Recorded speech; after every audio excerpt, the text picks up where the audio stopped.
আমাদের পাড়ার রাজপুত্র ছিলেন তুনির ভাই। তুনির ভাই যখন রাস্তা দিয়ে হেঁটে যায় তখন মেয়েরা পলকহীনভাবে চেয়ে থেকে তুনির ভাইকে গিলে খেত। ঝাঁকড়া চুল, খোঁচা দাড়ি, ফর্সা রং আর গোলাপি ঠোঁট দেখে হয়তো মেয়েদের বুকে কাঁপুনি ধরে যেত। এই কাঁপুনি অন্য কারো হয় কিনা জানি না, তবে আমার হতো। সে এক অন্যরকম অনুভূতি। পাড়ায় কোনো অনুষ্ঠান হলে টিপটপ হয়ে যাওয়ার কারণ ছিল তুনির ভাই। তুনির ভাই আমাকে একটু দেখবে এই আশায় সেন্সিটিভ স্কিন নিয়েও আমি মেকআপ লাগাতাম। আর তুনির ভাই বলতো, লাবণ্য, এই যে এত মেকআপ লাগিয়েছো তুমি, অসহ্য লাগে না তোমার? বাসায় মা কিছু বানালে আমি সেটা ইচ্ছে করেই তুনির ভাইদের বাসায় নিয়ে যেতাম। একদিন শুনলাম তুনির ভাইয়ের মা বললেন তুনির ভাইয়ের নাকি অন্যের বাসার খাবার বেশি ভালো লাগে। আগ্রহ করে তাই পায়েস রান্না করে তুনির ভাইয়ের জন্য নিয়ে গেলাম। তুনির ভাই ছুঁয়েও দেখল না। বলল, জানো লাবণ্য, দুধের কোনো খাবার দেখলেই আমার বমি পায়। এরকম আরো কত শত পাগলামি যে করতাম তুনির ভাইকে মুগ্ধ করার জন্য। কখনো ফিতে দিয়ে চুলে বেনুনি করতাম, কখনো বা সস্তা শাড়ি পরে কলেজে যেতাম। তুনির ভাই ফিরেও তাকাতো না, শুধু দেখলে বলতো, কি রে লাবণ্য, খবর ভালো তো? আমি মনে মনে বলতাম, আপনি কি সত্যি আমার খবর জানতে চান তুনির ভাই? আপনি কি জানতে চান কেন আমি সিগারেট খাওয়া ছেলেদের ইদানিং পছন্দ করতে শুরু করেছি? কেন আমার উদ্ভট সাজগোজ ভালো লাগে? তুনির ভাইকে এসব কথা কখনো বলা হয়নি। তুনির ভাই জানেও না যে আমার কিশোরী বয়সের সব পাগলামি তার জন্যই ছিল। তার জন্যই মাঝরাতে ব্যানসন সিগারেটে টান দিয়ে কাস্তে কাস্তে হাঁপিয়ে যেতাম। তার উদাসীনতার জন্য মাঝে মাঝে ছাদের রেলিংয়ের ওপর দাঁড়িয়ে পড়তাম। আমাকে না দেখার বা পছন্দ না করার কারণটা হঠাৎ করে আবিষ্কার করতে পেরেছিলাম। হঠাৎ একদিন শুনলাম তুনির ভাইয়ের প্রেম রূপসা আপুর সাথে। রূপসা আপু তুনির ভাইয়ের সাথে একই ভার্সিটিতে পড়ে। আমি মন খারাপ করলাম। আমার 17 বছরের কিশোরী মনটা ভেঙে গেল এক মুহূর্তে। তুনির ভাই যেমন আমাদের পাড়ার রাজপুত্র ছিল, আমিও তো তেমন রাজকন্যাই ছিলাম। তবুও কেন সে কালো রোগা রূপসা আপুকে পছন্দ করলো? তুনির ভাই কি জানে না যে রাজকন্যা ছেড়ে রাজপুত্রের জীবনে কখনো হ্যাপি এন্ডিং হয় না? আমি লাবণ্য প্রভা। একসময় নাম ছিল তাসমিন তাবাসসুম লাবণ্য। হঠাৎ এক দমকা হয় জীবনের সবকিছু বদলে গেল। সেই সাথে বদলে গেল আমার নামটাও। এখন আর কেউ আমাকে লাবণ্য বলে ডাকে না, সবাই ডাকে লাবণ্য প্রভা। আজ আমি আমার জীবনের গল্প বলবো, লাবণ্য থেকে লাবণ্য প্রভা হয়ে ওঠার গল্প। এতক্ষণ পর্যন্ত যা বললাম সেটা ছিল আমার জীবনের সূচনা। হ্যাঁ, জীবনটা শুরু হয়েছিল তুনির ভাই আমাদের পাড়ায় আসার পর। রূপসা আপুর সাথে তুনির ভাইয়ের সম্পর্কের কথা জানার পর আমি তুনির ভাইকে ভুলতে শুরু করলাম। নিজেকে সময় দিতে লাগলাম। নিজেকে নিজেই বলতাম, লাবণ্য, এই পৃথিবীতে তুনি ছাড়াও আরো অনেক রাজপুত্র আছে। তাদের মধ্যে কেউ না কেউ ঠিকই তোকে নিতে আসবে একদিন। এরপর কেটে যায় অনেকগুলো দিন। এইচএসসি পরীক্ষার পর যখন ভার্সিটি কোচিং করছি, তখন আমার পড়াশোনা নিয়ে ব্যস্ত লাইফ কাটছে। যে করেই হোক মেডিকেল কলেজে চান্স পেতে হবে। চুটিয়ে পড়াশোনা করছি। হঠাৎ একদিন তুনির ভাইয়ের সাথে দেখা হলো। আমাকে দেখে হেসে বলল, কি লাবণ্য, ডক্টর লাবণ্য হওয়ার তোড়জোড় চলছে? আমি তুনির ভাইয়ের দিকে তাকালাম না, তাহলে যে সেই জ্বালাদায়ক অনুভূতি চলে আসবে আবারও। আমি মাথা নেড়ে সায় দিলাম। যতক্ষণ ছিলাম ততক্ষণ আমি মাথা নিচু করে দাঁড়িয়েছিলাম। আমাদের পাড়ার প্রায় সবাই তুনির ভাই আর রূপসা আপুর সম্পর্কের কথা জানত, শুধু আমিই জেনেছিলাম দেরিতে। রবীন্দ্র জয়ন্তীর সময়ে আমি বরাবরের মতো শাড়ি পরে সেজেগুজে গেলাম। তুনির ভাই সেবারে মুগ্ধ গলায় বলেছিল, বাহ লাবণ্য, তোমাকে তো হেব্বি লাগছে। আমি হঠাৎ করেই জিজ্ঞেস করলাম, রূপসা আপুর থেকেও বেশি? পাশে দাঁড়িয়ে থাকা রূপসা আপু তীক্ষ্ণ চোখে তাকিয়েছিল। সে হয়তো আমার মন ঠিকই পড়ে ফেলেছিল। ইউনো রূপসা আপু, আমি যখন রাস্তা দিয়ে হেঁটে যাই তখন সব ছেলেরা একবার হলেও আমাকে দেখে। পাশে গার্লফ্রেন্ড নিয়ে হাঁটা ছেলেগুলো আমাকে একবার দেখে। আর যেদিন পিঙ্ক ডার্ক ব্লু ড্রেস পরে চুলটা একটু অন্যরকম করে বেঁধে যায় না, সেদিন সবাই চোখ বড় বড় করে তাকিয়ে থাকে। এটা তো বললাম রূপের কথা, এবার গুণের কথা শোনো। ডিবেটে আমাকে আজ পর্যন্ত কেউ হারাতে পারেনি। চ্যানেল আইয়ের মিউজিক রিয়েলিটি শোতে আমি গানের জন্য ইয়েস কার্ড পেয়েছিলাম, কিন্তু পরবর্তী ডেট ফাইনাল পরীক্ষার সময় পড়লে আমার আর যাওয়া হয়নি। আমার নিশ্চয়ই তোমার ওই সস্তা রাজপুত্রকে নিয়ে স্বপ্ন দেখতে হবে না? একবার মেডিকেল কলেজে চান্স পেয়ে গেলে ওরকম কত রাজপুত্র আসবে আর যাবে, কিন্তু তুমি তো আর এই তুনির ভাইকে ছাড়া আর কাউকে পাবে না, তাই না? সবার তো আর তোমার মতো এত রোগা আর কালো পছন্দ নাও হতে পারে। রূপসা আপু হয়তো সেদিন বুঝতে পারেনি যে এই কথাগুলো আমি কতটা যন্ত্রণা থেকে বলেছিলাম। দুর্ভাগ্যবশত মেডিকেল কলেজে চান্স পেলাম না। জাহাঙ্গীরনগর ইউনিভার্সিটিতে জুওলজিতে চান্স পেলেও পড়তে রাজি হলাম না, কেননা রূপসা আপু ঢাকা ইউনিভার্সিটিতে কেমিস্ট্রি নিয়ে পড়তো। সেখানে আমি জাহাঙ্গীরনগরে পড়ার কথা ভাবতেও পারলাম না। বাবা মা যদিও চেয়েছিল ওখানে পড়ি, কিন্তু আমি রাজি হলাম না। সেকেন্ড টাইম আমি আবারও মেডিকেল কলেজে ভর্তির জন্য প্রিপারেশন নিতে লাগলাম। রাত জেগে পড়াশোনার জন্য চোখের নিচে ডার্ক সার্কেলও পড়ে গেছে। সেই রকমই একদিন টুনির ভাইয়ের সাথে দেখা হয়ে গেল। সেদিন প্রথম টুনির ভাই আমাকে খেয়াল করে দেখেছিল, বলেছিল, খুব পরিশ্রম যাচ্ছে লাবণ্য। তার কথার মধ্যে কি ছিল জানি না, তবে আমার মনে হলো তার গলার স্বরটা একটু কেমন কেমন, অন্য দিনের মতো না। আমি চুপ করে থাকায় টুনির ভাই আবারও বলল, কোনো সাবজেক্টে সমস্যা হলে আমার কাছে এসো, কেমন? আমি কিছু বললাম না। স্মিত হেসে সাই দিয়ে চলে আসলাম। এর কিছুদিন পর গ্রিন রোডের দিকে কি একটা কাজে বান্ধবীদের সাথে গেলে সেখানে রূপসা আপুর সাথে দেখা হয়ে যায়। আমি তাকে এড়িয়ে যেতে চাইলেও সে এসে জিজ্ঞেস করলো, তারপর রাজকন্যা কি খবর? মেডিকেল কলেজের চান্সটা বুঝি হলো না? So sad.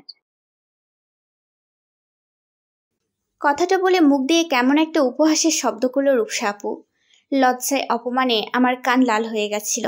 হ্যাঁ, আমিও রূপসা আপুকে অনেক কথা শুনিয়েছিলাম, কিন্তু সেটা তো সবার সামনে না। রূপসা আপু আবারও বলল, লিসেন লাবণ্য, আমি তোমার মতো সোনার চামচ মুখে নিয়ে জন্মাইনি। যখন যা প্রয়োজন সেটা এমনি এমনি পাইনি, অনেক কাঠখড় পুড়িয়ে তবেই অর্জন করেছি। তাই তোমার আর আমার কোনো তুলনা হবে না। তুমি চাইলেও রূপসা হতে পারবে না। তুমি কখনো মাইলের পর মাইল হেঁটে টিউশনি করতে যেতে পারবে না। 10 টাকা বাস ভাড়া না দিয়ে ঝালমুড়ি কিনে খেতে খেতে মিলের টাকা বাঁচানোর আনন্দ অনুভব করতে পারবে না। কিন্তু আমি চাইলেই লাবণ্য হতে পারবো। দামি ব্যাগ, পারফিউম, ড্রেস, জুয়েলারি আর ভারী মেকআপ দিয়ে ছেলেদের মনও জয় করতে পারবো। এবার বুঝলে তো তোমার আমার পার্থক্য? দুঃখে আমি সেদিন কেঁদে ফেলেছিলাম, আর মনে মনে টুনির ভাইকে শত শত বকা দিয়েছিলাম। পরের দিন আমি নিজে থেকেই পড়তে গেলাম টুনির ভাইয়ের কাছে। টুনির ভাই খুশি মনে আমাকে পড়াতে লাগলেন। বলল, লাবণ্য, এইবার আর তোমাকে কেউ আটকাতে পারবে না মেডিকেলে চান্স পাওয়া। পড়াশোনার বাহিরে টুনির ভাইয়ের সাথে আমার আর কথা হয় না। যতক্ষণ সময় আমি টুনির ভাইয়ের কাছে থাকি ততক্ষণ শুধু পড়ার কথা চলে। একদিন পড়তে গিয়ে জানতে পারলাম টুনির ভাই আমাকে পড়াবেন না। গত 1.5 মাসে একবারও টুনির ভাই আমাকে পড়ানো বাদ দেয়নি। তাহলে কি এমন হলো? পরপর 7 দিন আমাকে পড়ালো না টুনির ভাই। আন্টিকে জিজ্ঞেস করেও কিছু জানতে পারছিলাম না। তাই সাহস করে একদিন টুনির ভাইয়ের ঘরে গেলাম। টুনির ভাই বারান্দায় দাঁড়িয়ে সিগারেট খাচ্ছিল। আমি কোনো সংকোচ না করে জিজ্ঞেস করলাম, টুনির ভাই, আপনার কি হয়েছে? টুনির ভাই আমার দিকে ফিরেই চট করে আমায় জড়িয়ে ধরে বলল, রূপসা আমাকে ছেড়ে চলে গেছে, আমাদের ব্রেকআপ হয়ে গেছে লাবণ্য। হঠাৎ কী কারণে ব্রেকআপ হলো, কেন হলো, আমি সেসব কিছুই জানতে চাইলাম না। শুধু ফিসফিস করে বলেছিলাম, এটাই তো হওয়ারই ছিল টুনির ভাই। আমি যে সবে বরাতে নামাজের পর তোমাকে চেয়েছিলাম আল্লাহর কাছে, আল্লাহ আমার কথা শুনেছে বলেই তো রূপসা আপু তোমাকে ছেড়ে গেছে। সেখান থেকেই শুরু হয়েছিল আমার জীবনের গল্প।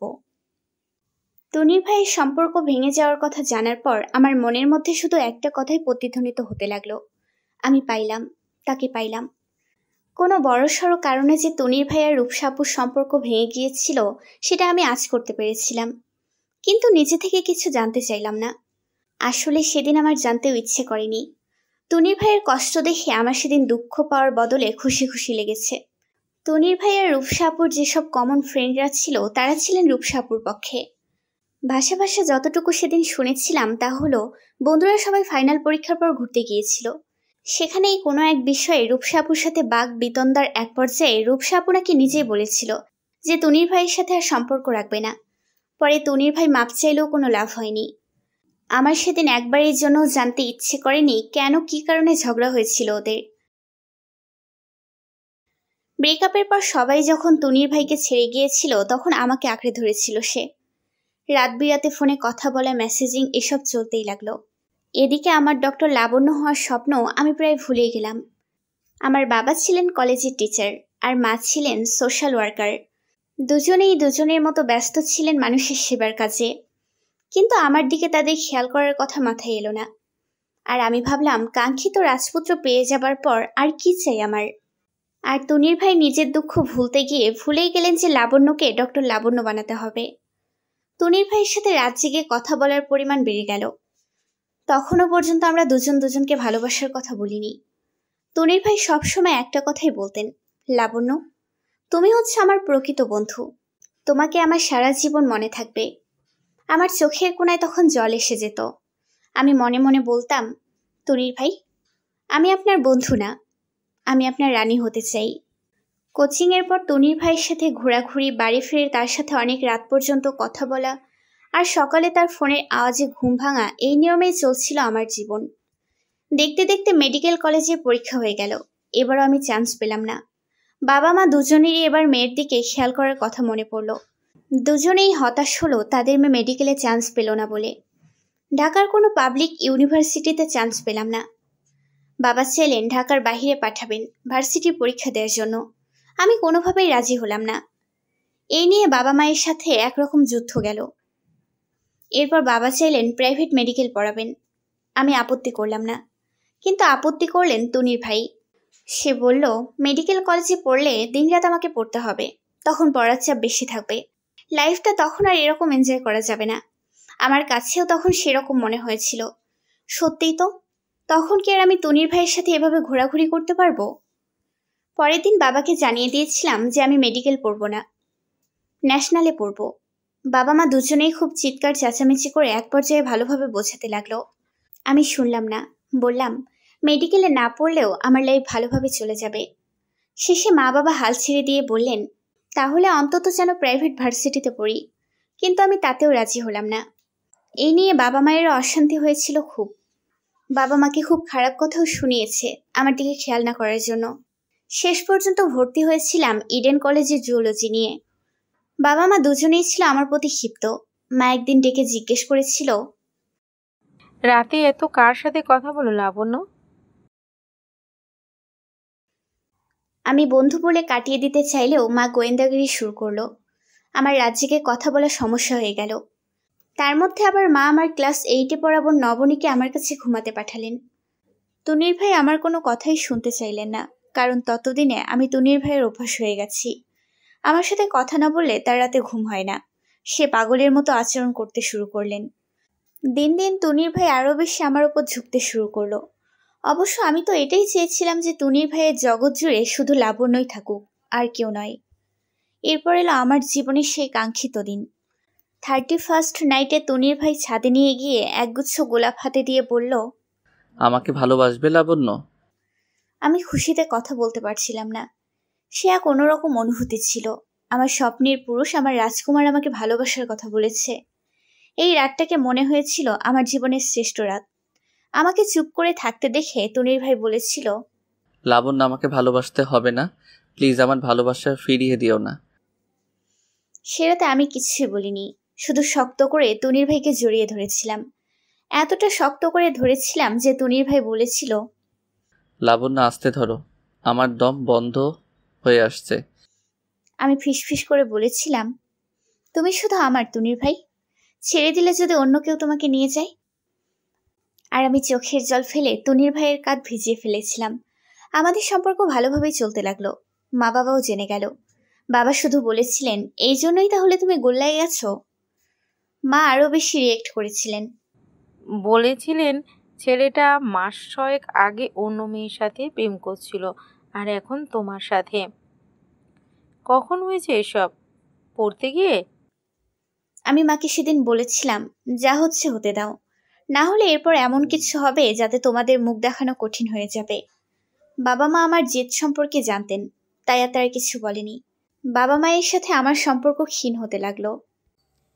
ক্যারিয়ারে ফোকাস করো লাবণ্য, সময় মতন আমি ওই ছেলের সাথে তোমার বিয়ে দেব। আমার আর কি চাই?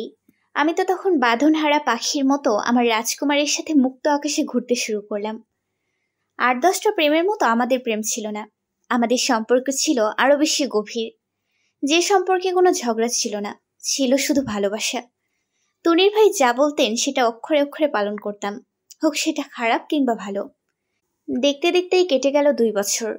এই 2 বছরে কত শত স্বপ্ন দেখা হয়েছিল, বাচ্চার নাম রাখা হয়েছিল, জ্যোৎস্নারাতে হাতে হাত রেখে গল্প করা হয়েছিল সবার অলক্ষ্যে লুকিয়ে ট্যুরের নাম করে কক্সবাজার আর সিলেট ঘুরতে যাওয়া। তনির ভাইয়ের কথা মতো সম্পর্কের কথা আমাদের পাড়ায় আর কেউ জানল না। তার মা বাবাও তখনও জানতেন না। এই 2 বছরে তনির ভাইয়ের ভালোবাসা আমার জন্য একটুও কমল না, বরং দিন দিন বেড়েই যাচ্ছিল। আমাকে ছাড়া তার এক মুহূর্তও চলত না। যতটা গভীর সম্পর্ক দুটো মনের ছিল, ততটাই ছিল শরীরের। যেটা বিয়ের আগে হওয়ার কথা ছিল না, সেটাও হয়ে গেল। কক্সবাজারে বেড়াতে গিয়ে প্রথমবার তনির ভাই আমাকে গভীরভাবে ছুঁয়ে দেখল। আমিও না করলাম না। কেনই বা করতাম? সে তো আমার স্বপ্নের পুরুষই ছিল। 2 দিন পর তো বিয়ে হবেই, তাই আমিও আর বাধা দিলাম না। এরপর সুযোগ পেলেই আমাদের দুটি শরীর এক হয়ে যেত, সেটাও তো শহরের বাহিরে দূরে কোথাও। এভাবেই চলছিল জীবন। এর মধ্যে 2টি ঘটনা ঘটে গিয়েছিল। প্রথমটা হলো আমি প্রেগনেন্ট হয়েছিলাম, আর দ্বিতীয়টা ছিল তনির ভাইয়ের মালয়েশিয়ায় স্কলারশিপ হয়ে যায়। আমার প্রেগন্যান্সির কথা শুনে তনির ভাই দিশেহারা হয়ে যায়। এত সচেতন থাকার পরও কিভাবে হয়ে গেল সেটা নিয়ে আমার সাথে অনেক রাগারাগি করলো। আমাকে অ্যাবর্শন করানোর জন্য জোর করলো। আমি রাজি হলাম না প্রথমে, কিন্তু তনির ভাই বলেছিল, লাবণ্য, এই বাচ্চা হলে আমি মরে যাব। আমার সম্মান, ক্যারিয়ার সব শেষ হয়ে যাবে। শেষে আমি রাজি হলাম। রাজি না হলে যে তনির ভাই মরে যাবে, আমি কিভাবে তাকে মরতে দেই? অ্যাবর্শন করার পর সপ্তাহ 2 আমি লুকিয়ে রইলাম। মা একবার সন্দেহের চোখে তাকিয়ে জিজ্ঞেস করেছিল, কোনো সমস্যা হয়েছে? তাহলে আমাকে বলো, আমি তোমার মা, শত্রু না। আমি সেদিন কিছু বলতে পারিনি। জোর করে হাসি মুখে বলেছিলাম আমি ভালো আছি। তনির ভাই মাসখানেকের মধ্যে মালয়েশিয়া চলে গেল। আমি খুব অনুরোধ করেছিলাম যেন না যায়, কিন্তু শোনেনি। বলেছিল রাজকুমারীকে নিতে পক্ষীরাজ ঘোড়া লাগবে, আরো কত কিছু লাগবে, সেগুলোর ব্যবস্থা করতে হবে না? আমি বলেছিলাম আমার কিচ্ছু চাই না তনির ভাই, আমার শুধু রাজকুমারকে চাই। তনির ভাই শুনলেন না, চলে গেলেন। এয়ারপোর্টে যাওয়ার সৌভাগ্যও হয়নি আমার। আমি আমার রুমে বসে ব্যাকুল হয়ে কাঁদতে লাগলাম। তনির ভাই বিমানে ওঠার শেষ মুহূর্তে ফোন করে বললেন নিয়মিত ফোন করবেন আগের মতোই। আমি তবুও অনবরত কাঁদতে লাগলাম।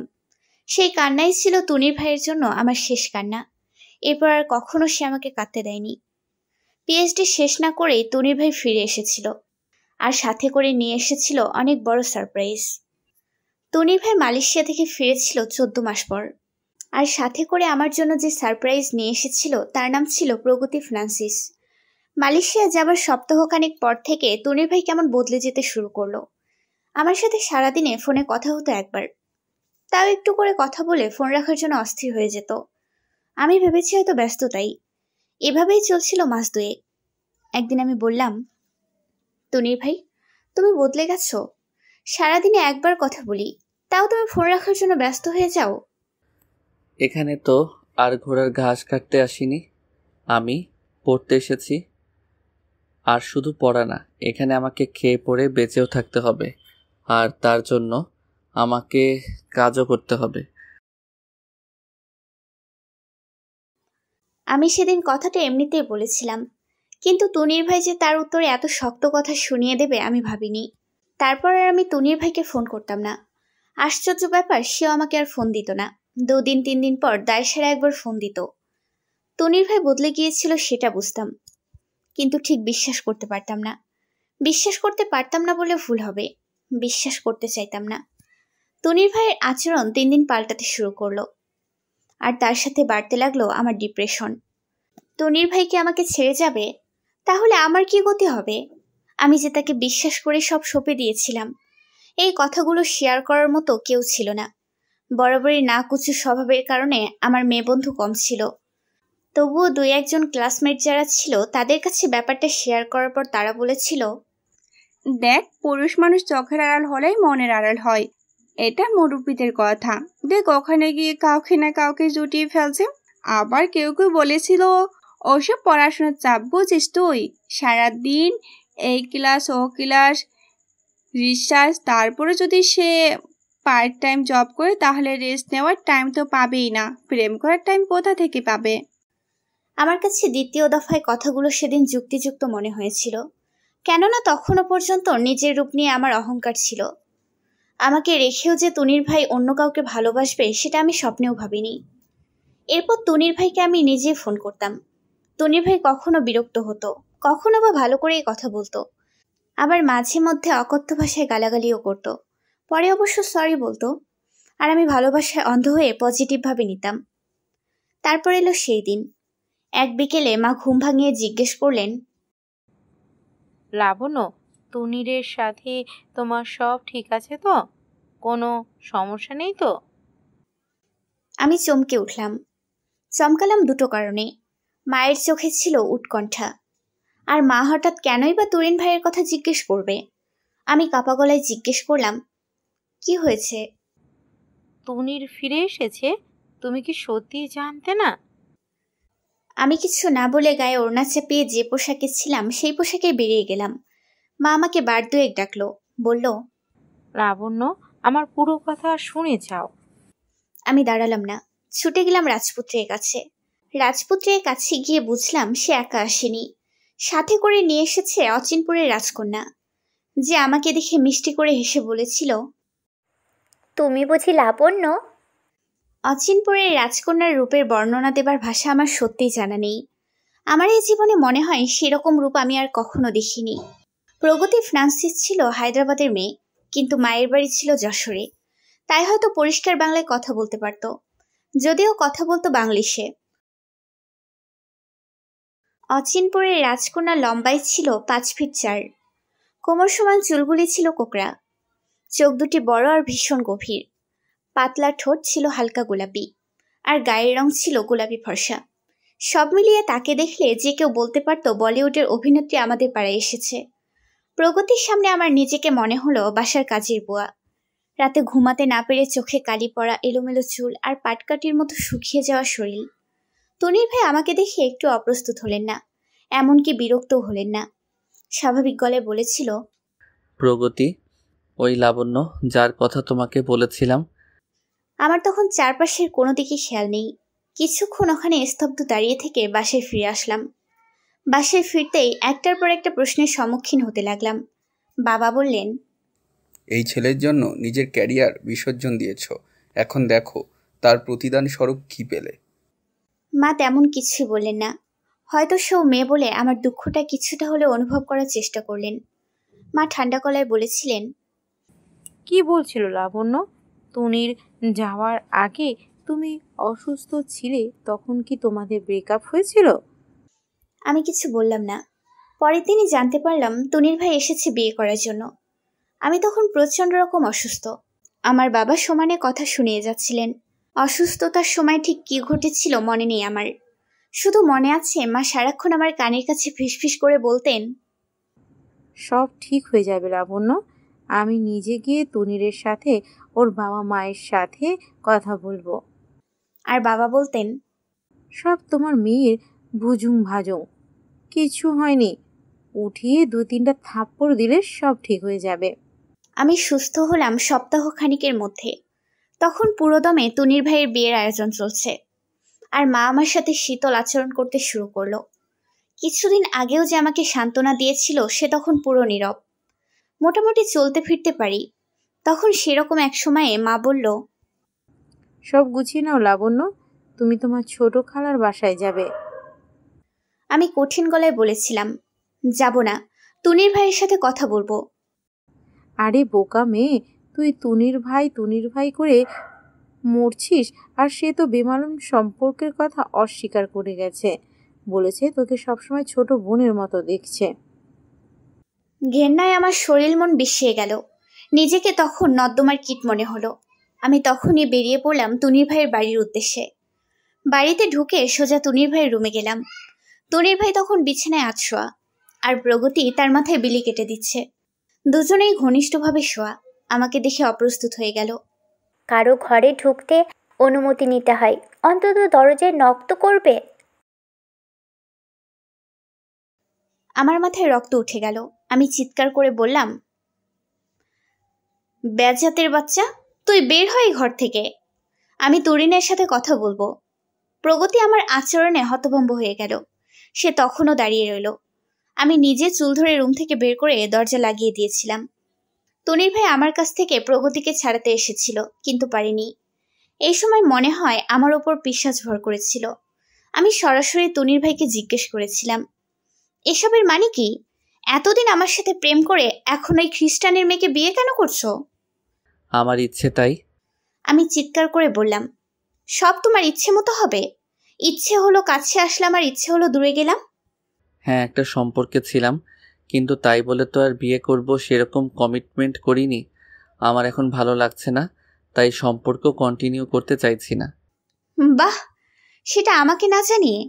হ্যাঁ, মুখে বলিনি, কিন্তু আচরণে প্রকাশ করেছি। বুঝতে না পারলে সেটা তোমার সমস্যা। আমি গলার স্বর স্বাভাবিক করে বললাম, এখন আমাকে পছন্দ না হবার কারণ কি ওই বেজাত মেয়েটা? মাইন্ড ইওর ল্যাঙ্গুয়েজ লাবণ্য। দরজায় তখন আমার মা আর তুনির মা সমানে ধাক্কা দিয়ে যাচ্ছে। প্রগতি ডেকে এনেছিল হয়তো। তুনির দরজা খুলতে গেলে আমি তার 2 হাত আমার বড় নখ দিয়ে চেপে ধরে জিজ্ঞেস করলাম, বিয়ে যখন করবেই না তখন আমাকে কেন দিনের পর দিন ভোগ করেছ? তুনিরের চোখ দুটো যেন জ্বলে উঠল। দাঁতে দাঁত চেপে বলল, তুই কেন তখন বাধা দিসনি? তুই তো নিজে এসেছিলি শরীরের ঝাঁজ মেটাতে। আরও কতজনের কাছে যে গেছিস কে জানে। না হলে এত সচেতন ছিলাম, তবুও কি করে প্রেগনেন্ট হলি সেদিনই বুঝে গিয়েছিলাম। ভাগ্যিস, না হলে তোর মতো বেশ্যা নিয়ে সারা জীবন চলতে হতো। আমার তখন কি হলো জানি না, স্যান্ডেল খুলে আমি তুনিরকে মারতে শুরু করলাম। যতক্ষণ পারলাম জুতা দিয়ে মারলাম। কোনোভাবে একটু ছাড়া পেতেই সে দরজা খুলল। আমি দৌড়ে গিয়ে গায়ের সর্বোচ্চ শক্তি দিয়ে হাত কামড়ে ধরলাম। মা আর প্রগতি দুজন মিলেও আমাকে ছাড়াতে পারছিলেন না। যখন শক্তি শেষ হয়ে গেল তখন ছেড়ে দিয়েছিলাম। আমার মুখের চারপাশে তখনও রক্ত লেগে আছে। চারদিক অন্ধকার দেখতে শুরু করলাম। অজ্ঞান হবার আগে মনে হয়েছিল রূপসাপুর কাছ থেকে সেদিন কেন জানতে চাইলাম না তার ব্রেকআপের কারণ। আর এখান থেকেই শুরু হলো জীবনের আরেক অধ্যায়। তুনিরের সাথে মারামারির ঘটনা পুরো পাড়ায় সবাই জেনে গেল। তুনিরের বাবা মা সহ কেউ একথা বিশ্বাস করছে না যে আমরা রিলেশনে ছিলাম। অবশ্য বিশ্বাস না করারই কারণ ছিল। তুনিরের কথা মতো রাস্তাঘাটে দেখা হলে আমি কথা বলতাম না। আমরা দেখা করতাম দূরে কোথাও গিয়ে। তাই স্বাভাবিকভাবে সবাই আমাকে ভুল বুঝল। তুনির অস্বীকার করে গেল সব। বাবা মা তুনিরকে প্রশ্ন করতে তুনির সেই একই কথা বারবার বলতে লাগলো। বাবাকে বলল, আঙ্কেল, আপনার কেন মনে হয় লাবণ্যর সাথে আমার সম্পর্ক আছে? লাবণ্য আমাদের এরকম বলেছে তাই। লাবণ্য তো মিথ্যেও বলতে পারে। আর তাছাড়া ওর কাছে নিশ্চয়ই কোনো না কোনো প্রমাণ আছে। সেগুলো কি একবার সবাইকে দেখাতে বলবেন প্লিজ? আমি অবাক হয়ে গেলাম। আমার কাছে সত্যিই কোনো প্রমাণ নেই। আমরা যে দীর্ঘ সময় মেসেজ প্রেমালাপ করতাম সেগুলো তুনিরের কথা মতো ডিলিট করে দিয়েছিলাম, যেন কারো চোখে না পড়ে। এছাড়া আর কোনো প্রমাণই নেই আমার কাছে। তবু আমি হাল ছাড়লাম না। নিজের মতো গলাবাজি করে গেলাম। আর তুনির একদম ঠান্ডা, একটুও নার্ভাস হতে দেখা যায়নি। প্রত্যেকটা মিথ্যা কথা এমনভাবে বলছিল যে বিশ্বাস না করে উপায় নেই। কেউ বিশ্বাস করলো না, বরং আমার দোষ হলো। আমি সেজেগুজে তুনিরের সামনে যেতাম, সেটা অনেকেরই চোখে পড়েছে। আর তুনির যে আমাকে পাত্তাই দেয়নি সেটাও সবাই দেখেছে, তাই বিশ্বাস করার প্রশ্নই আসে না। আমি সব বললাম, প্রত্যেকটা ঘটনা বললাম, এমনকি মিথ্যে বলে ঢাকার বাইরে যাওয়ার ঘটনাও বললাম। তুনির তখন স্বাভাবিক গলায় বলল, তোমার কাছে কি প্রমাণ আছে লাবণ্য? আমি বললাম, হ্যাঁ আছে। আমি তখন বেড়াতে যাওয়ার টিকিটগুলো দেখালাম, কিন্তু তুনির উল্টে পাল্টে বলল, কই, কোথাও আমার নাম তো লেখা নেই। আমি হতাশ হয়ে গেলাম। সবাই আমাকে ভুল বুঝল। তুনির হলো ভদ্রলোকের ছেলে। সে ভালো সাবজেক্টে ভালো ইউনিভার্সিটিতে পড়েছে, সেই রকম করতে পারে না। আর আমি হলাম বেহায়া মেয়ে মানুষ। কয়েকদিন তুনিরের পেছনে পড়ে থেকে যখন বুঝলাম কোনো লাভ নেই, তখন লোফার টাইপের কারোর সাথে প্রেম করেছি। আর আমি আগে থেকেই খারাপ। তারপর আবার পড়েছি ইডেন কলেজে। খারাপের সঙ্গে মিশে আমার এই অবস্থা। এখন তুনিরের বিয়ের খবর শুনে এরকম সিন ক্রিয়েট করছি। তুনিরের বাবা আমার বাবাকে খুব কথা শোনালেন, আর সেই সাথে বললেন এরকম ঘটনা পুনরায় ঘটলে উনি আইনি ব্যবস্থা নেবেন। এরপর আমার জীবনটা হয়ে গেল দুর্বিষহ। মা একটু সাপোর্ট করেছিল, এখন সেও মুখ ফিরিয়ে নিয়েছে। মিথ্যে বলে ঘুরতে যাওয়ার ব্যাপার নিয়ে বাবা তুলকালাম করলেন, আমাকে 2টো থাপ্পড়ও মারলেন। শুরু হয়ে গেল রাত দিন অশান্তি। এই বিপদে যে মানুষ দুটোকে আমার সবচেয়ে দরকার ছিল তারাও আমাকে ভুল বুঝল। অবশ্য তার জন্য পুরোপুরি আমিই দায়ী ছিলাম। আমি তাদের অবাধ্য হয়ে তুনিরের সাথে মিশেছিলাম। এত কিছুর পর আমার মাথায় শুধু একটা ব্যাপারই ঘুরতে লাগলো, যে করে হোক তুনিরের বিয়ে আটকাতে হবে। ওকে আর আমি চাই না জীবনে, শুধু চেয়েছিলাম ওর মান সম্মান সব শেষ হয়ে যাক আমারই মতো। আমি নিয়মিত নামাজ পড়তে শুরু করলাম। প্রতি মোনাজাতে আমি আল্লাহর কাছে চাইতাম তুনিরের বিয়ে যেন না হোক। বিয়ের 3 দিন আগে আমার মাথায় একটা কুবুদ্ধি এলো। যার নাম রূপসা। হ্যাঁ, একমাত্র রূপসা আপুই পারবে তুনিরের বিয়ে ভেঙে ওর মুখোশ খুলে দিতে। বাড়ি থেকে বের হয়ে রূপসা আপুকে খুঁজতে যেতে খুব বেশি সমস্যা হলো না, কারণ বাবা মা তখন আর আমাকে কিছু বলতেন না। আমি প্রথমে গেলাম রূপসা আপু যে হলে থাকতো সেখানে গিয়ে রূপসা আপুর খোঁজ পেলাম। রূপসা আপু তখন একটা কলেজের কেমিস্ট্রির টিচার। আমাকে দেখে রূপসা আপুর বলা প্রথম কথা ছিল, লাবণ্য না, এই অবস্থা কেন? আমি রূপসা আপুর 2 হাত চেপে ধরে বললাম, আমাকে তুমি বাঁচাও, তোমার সাহায্য ছাড়া আমি মরে যাব। রূপসা আপু তীক্ষ্ণ চোখে কিছুক্ষণ চেয়ে থেকে বলল, কি হয়েছে লাবণ্য? আমার মনে হয়েছিল আগে নিজে সবকিছু বলার আগে রূপসা আপুর কাছ থেকে জেনে নেওয়া উচিত। আমি রূপসা আপুকে জিজ্ঞেস করলাম, তনির ভাইয়ের সাথে তোমার কি কারণে ব্রেকআপ হয়েছে? রূপসা আপু ভ্রুকুচকে কিছুক্ষণ তাকিয়ে থেকে বলল, আজ প্রায় 3.5 বছর পর এই প্রশ্ন? আমার জানা যে খুব দরকার রূপসা আপু। আমার বলার ধরন দেখে হয়তো সেদিন তার একটু মায়া হয়েছিল। সে বলল, ভার্সিটিতে ভর্তি হয়ে আসার পর তুনির আর আমি ভালো বন্ধু ছিলাম। বন্ধুত্ব থেকে প্রেমের শুরুটা ভালোই কাটছিল। যেহেতু একই ডিপার্টমেন্টে পড়তাম, তাই প্রায় প্রতিদিনই দেখা হতো, কথা হতো। এরপর আর ফোনে বলার মতো কিছুই থাকতো না। তুনিরের ছিল ইনসোমনিয়ার সমস্যা। ও রাত জেগে কথা বলতে চাইতো। যেহেতু কথা বলার টপিক ছিল না, তাই সে অ্যাডাল্ট কথা বলতে লাগলো। তারপর? আমি এসব পছন্দ করতাম না। এটা নিয়ে শুরু হলো ভুল বোঝাবুঝি। সেই ভুল বোঝাবুঝি মিটিয়ে ফেলার জন্য বন্ধুরা প্ল্যান করলো সেন্ট মার্টিন যাবে। আমরা দুজনেই গেলাম। প্রকৃতির কাছাকাছি যাওয়ার পর আমার মন ভালো হয়ে গেল। আমি তুনিরের সাথে ভালো ব্যবহার করলাম। আমাকে অবাক করে দিয়ে সেখানেই তুনির রিসর্টের রুম বুক করলো। একদম সরাসরি বলেই ফেললো রাত কাটাতে চায়। আমি চিৎকার চেঁচামেচি করলাম। ও থেমে থাকলো না। খুব বাজেভাবে ঝগড়া হয়েছিল। ঝগড়ার এক পর্যায়ে সে বলল, আমি যদি রাজি না হই তাহলে সে অন্য মেয়ে দেখবে। আমার মনে হলো মাথার উপর বজ্রপাত হচ্ছে। আমি বিড়বিড় করে বললাম, সে অন্য মেয়েটা আমি ছিলাম। রূপসা আপু শুনল না। সে তার মতোই বলল, ও যে এরকম সেটা জানতাম না, কিন্তু একটু একটু বুঝেছিলাম। বাসে রিক্সায় গায়ের সাথে লেপটে বসতো, কিন্তু সেদিন যে এত নিচে নামবে বুঝিনি। বন্ধুরাও পরামর্শ দিল সম্পর্ক কন্টিনিউ না করতে। তুনির অবশ্য অনেকবার মাফ চেয়েছে, কিন্তু আমি আর রাজি হইনি। ক্যারেক্টারলেস ছেলে যতই বলুক ভালো হবে সেটা বিশ্বাস করতে হয় না। কথায় আছে না, কয়লা যায় না ধুইলে আর স্বভাব যায় না মরলে। ওর স্বভাব যে ভালো হবে তার গ্যারান্টি কি ছিল? আমি থম মেরে বসে রইলাম। রূপসা আপু বারবার জিজ্ঞেস করার পর আমি পুরোটা খুলে বললাম। রূপসা আপু রেগে গিয়ে বলেছিল, তোমার সম্পর্ক ভেঙে গেছে এই কারণে? তুমি কি পাগল নাকি অন্য কিছু? আমি বলেছিলাম, আমি বুঝতে পারিনি রূপসা আপু। তুমি বাবা মায়ের অবাধ্য হয়ে প্রেম করেছো, প্রেমিকের কথা মতো বিবাহ বহির্ভূত সম্পর্কে জড়িয়েছো, আর বলছো বুঝতে পারছো না? স্ট্রেঞ্জ। বোকা মেয়ে। একবারও মনে হলো না যে এরপর আর ওর বিয়ের ইচ্ছে নাও থাকতে পারে? আমি কিছু বললাম না। কাঁদতে কাঁদতে বললাম, আমাকে বাঁচাও রূপসা আপু। প্লিজ, তুমি আজ যা যা বলবে সেটা সবাইকে বলবে, তাহলে সবাই আমার কথা বিশ্বাস করবে। রূপসা আপু সেদিন মুখের ওপর না করে দিয়েছিল। বলেছিল, দুটো ব্যাপার আলাদা লাবণ্য। আর তাছাড়া এখন আমি লাইফে মুভ অন করেছি। তুমি তো সেখানে কোনো ইন্টারফেয়ার করেনি। হ্যাঁ, ওর ভুল ছিল, আর সেজন্য আমি ওকে রিজেক্ট করেছি। কিন্তু তাই বলে এখন ওর লাইফে ইন্টারফেয়ার করতে পারি না। আর তোমরা রিলেশনশিপে থাকা অবস্থায় যা কিছুই ঘটুক সেটা নিয়ে কথা বলে আমার উচিত না। আর আমার একটা অর্জিত সম্মান আছে, সেটাকে কয়েক বছর আগের নোংরা ঘটনার জন্য নষ্ট করব না। সেদিন রূপসাপুর পা ধরে রিকোয়েস্ট করেও কোনো লাভ হয়নি। শেষে ফিরে এসেছিলাম হতাশ হয়ে। বিয়ের একদিন আগে প্রগতির সাথে কথা বলার সুযোগ হয়ে গেল আমার। প্রগতি আমাকে দেখে ভয় পেত। আমি ওকে আশ্বস্ত করে বললাম যে কিছু কথা বলে চলে যাব। আমি ওকে সব বললাম, এমনকি প্রেগনেন্ট হওয়ার ঘটনা, যেটা এর আগে কাউকে কখনো বলিনি, সেটাও বললাম। প্রগতি আমার কোনো কথা বিশ্বাস করলো না। আমি বললাম, যে হসপিটাল থেকে অ্যাবর্শন করানো হয়েছে সেখানে গেলেও জানা যাবে। তবুও প্রগতি বিশ্বাস করলো না। বলল, শোনো লাবণ্য, তুনিরের সাথে 1 বছর ধরে আলাপ আমার, আর প্রেমের বয়স 9 মাস। প্রেমের আগে একদিনও আমার হাত পর্যন্ত ধরেনি। প্রেম হবার পর যে কয়বার আমি ওকে জড়িয়ে ধরেছিলাম প্রত্যেকবারই ও হেজিটেড ফিল করেছে। বেশ কয়েকবার একসাথে আমরা বাসায় থেকেছি স্টাডির জন্য, কিন্তু কখনো আমার দিকে খারাপভাবে তাকায়নিও।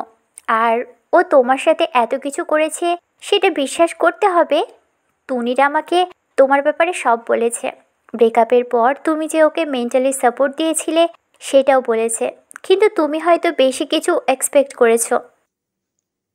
প্রগতি যে মিথ্যা বলছিল না সেটা বোঝা যাচ্ছিল, কিন্তু আমি তখন ভাবছিলাম যে আচরণ আমার আর রূপসা আপুর সাথে করেছে, প্রগতির সাথে সেটা করেনি। প্রগতির বেলায় উল্টো। সেটা কেন? অবশেষে তুনিরের বিয়ে হয়ে গেল। বিয়ের 10 দিন পর প্রগতিকে নিয়ে মালয়েশিয়া চলে গেল। এই 10 দিন প্রতি রাতে আমি বারান্দা থেকে ওদের বিল্ডিংয়ের দিকে তাকিয়ে থাকতাম। কি জন্য যে তাকিয়ে থাকতাম সেটা আমি জানতাম না। 10 দিন পার হবার পর সন্ধেবেলা ঘুমের ওষুধ খেয়ে ঘুমাতাম আর উঠতাম সকাল 11টার পর। এভাবে কিছুদিন কাটলো। মা বাবা দুজনেই কেউই আমার সাথে কথা বলতেন না। মোট কথা আমার কোনো ব্যাপারেই কোনো কথা বলতেন না। বাবা মায়ের কষ্ট উপলব্ধি করতে পেরেছিলাম এক রাতে। সেদিন রাতে আমি ঘুমের ওষুধ খাইনি। অনেকদিন বাইরে যেতে পারিনি, আর হাতে টাকা পয়সাও ছিল না। তাই একদিন রাতে মায়ের গুনগুন করে কান্না শুনতে পাই। মা বাবাকে কি বলেছিল শুনতে পাইনি, তবে বাবার কথা শুনতে পেয়েছিলাম। বাবা বলেছিল, একসময় যারা আমাকে প্রফেসর সাহেব বলে ডাকতেন তারা আজ আমাকে লাবণ্যর বাবা বলে ডাকে। যদিও আমার মেয়ে কোনো ভালো কাজ করতো আর সেজন্য যদি লাবণ্যর বাবা ডাকতো তবে আমার বুকটা গর্বে ভরে উঠত। কিন্তু আফসোস, এখন কেউ লাবণ্যের বাবা বললে আমার মাথা নিচু করতে হয়। বাবার কথায় সেদিন আমি মুখ চেপে কেঁদেছিলাম, কেননা পাশে আমার ছোট বোন ঘুমাতো। বাবা মানুষটা রাগী ছিলেন, তবু আমার সব জেদ মেনে নিয়েছিলেন আমার খুশির জন্য। অথচ সে আমার জন্য তার বাইরে চলা কষ্টকর হয়ে গিয়েছিল। মা অবশ্য মুখে কিছু বলতেন না, তবু আমি তার মুখ দেখে বুঝতাম, তার মলিন মুখ হেরে যাওয়ার মুখ। আমি বাবা মায়ের প্রথম সন্তান। আমাকে নিয়ে তাদের অনেক স্বপ্ন ছিল। হ্যাঁ, একসময় তারা ঠিকভাবে আমার খেয়াল করেনি, কিন্তু সেটার কারণ তারা ভেবেছিল আমি বড় হয়ে গেছি, বুঝদার হয়েছি, এখন নিজের ভালো বুঝবো। তাই আমাকে স্বাধীনতা দিয়েছিল পুরোপুরি। আর আমি কি করলাম? তাদের বিশ্বাস আর স্বাধীনতার অপব্যবহার করলাম। আমার এই অবস্থার জন্য আমি নিজেই দায়ী ছিলাম। কেন আমি তাদের কথা শুনলাম না, এসব ভেবেই পুরো রাত পার হয়ে গেছিল। সকালে উঠে চিন্তা করলাম বাবার কাছে ক্ষমা চাইব। ভাবনা মতো প্রথমে মায়ের কাছে ক্ষমা চাইলাম। মা ক্ষমা করেছিল কিনা জানি না, তবে দীর্ঘশ্বাস ফেলে বলেছিল, ক্ষমা চাইলেই কি সব ঠিক হয়ে যাবে লাবণ্য? আমরা কি আগের সম্মান ফিরে পাবো? আমি কিছু বলতে পারিনি। বাবার পায়ে ধরে ক্ষমা চাইলাম, আর এও বলেছিলাম যে এখন থেকে তাদের কথা শুনবো আর নিজের কেরিয়ারের দিকে ফোকাস করব। বাবা কিছুক্ষণ ভ্রুকুচকে তাকিয়ে বললেন, সত্যি কি আমাদের কথা শুনবে নাকি আবার কোনো নতুন নাটক? আমি কান্না নিয়েই বললাম, সত্যি তোমরা যা বলবে সেটাই শুনবো। আমাকে অবাক করে দিয়ে বাবা বললেন, তোমার কাছ থেকে আমি আর নতুন করে কিছু আশা করছি না, আর তোমার ওই সব মিষ্টি কথায় আর গলছিও না। আমি চাই না যে তুমি আমার চোখের সামনে থাকো। পড়াশোনা, ক্যারিয়ার এসব কিছুই যে তোমার জন্য নয় সেটা আমি এতদিনে বুঝে গেছি ভালোভাবে। তাই আমি চাই তুমি বিয়ে করো, কারণ তুমি ঘরে থাকা মানে আমার জন্য অনেক ক্ষতি। আমি কেন যেন সেদিন আর বাবার কথায় দুঃখ পেলাম না। আর তাছাড়া আমি হয়তো অনুভূতি শূন্য একজন মানুষও হয়ে গিয়েছিলাম ওই ঘটনার পর। বাবা আমার বিয়ের জন্য উঠে পড়ে লাগলেন, কিন্তু স্বাভাবিকভাবে আমার জন্য কোনো পাত্র পাওয়া গেল না। যাও পাওয়া গেল, তারা আমার সম্পর্কে লোকমুখে সব শুনে রাজি হলো না। আর আমার বাবা পণ করেছিলেন যে করেই হোক বিয়ে দেবেনি। প্রায় 1 মাস হয়ে গেল, কিন্তু সেরকম পাত্র পাওয়া গেল না। বাবা তারপর একজন বেকার গরিব ছেলে জোগাড় করলেন, যে কিনা টাকার জন্য আমাকে বিয়ে করবেন। বিয়ের আগে আমি সেই ছেলের সাথে দেখা করলাম, তুনিরের সাথে সম্পর্কের কথা বললাম। সব শুনে সেও বিয়ে করতে রাজি হলো না। মায়ের হাতে প্রচুর মার খেলাম। মা এক পর্যায়ে ক্লান্ত হয়ে গিয়ে বললেন,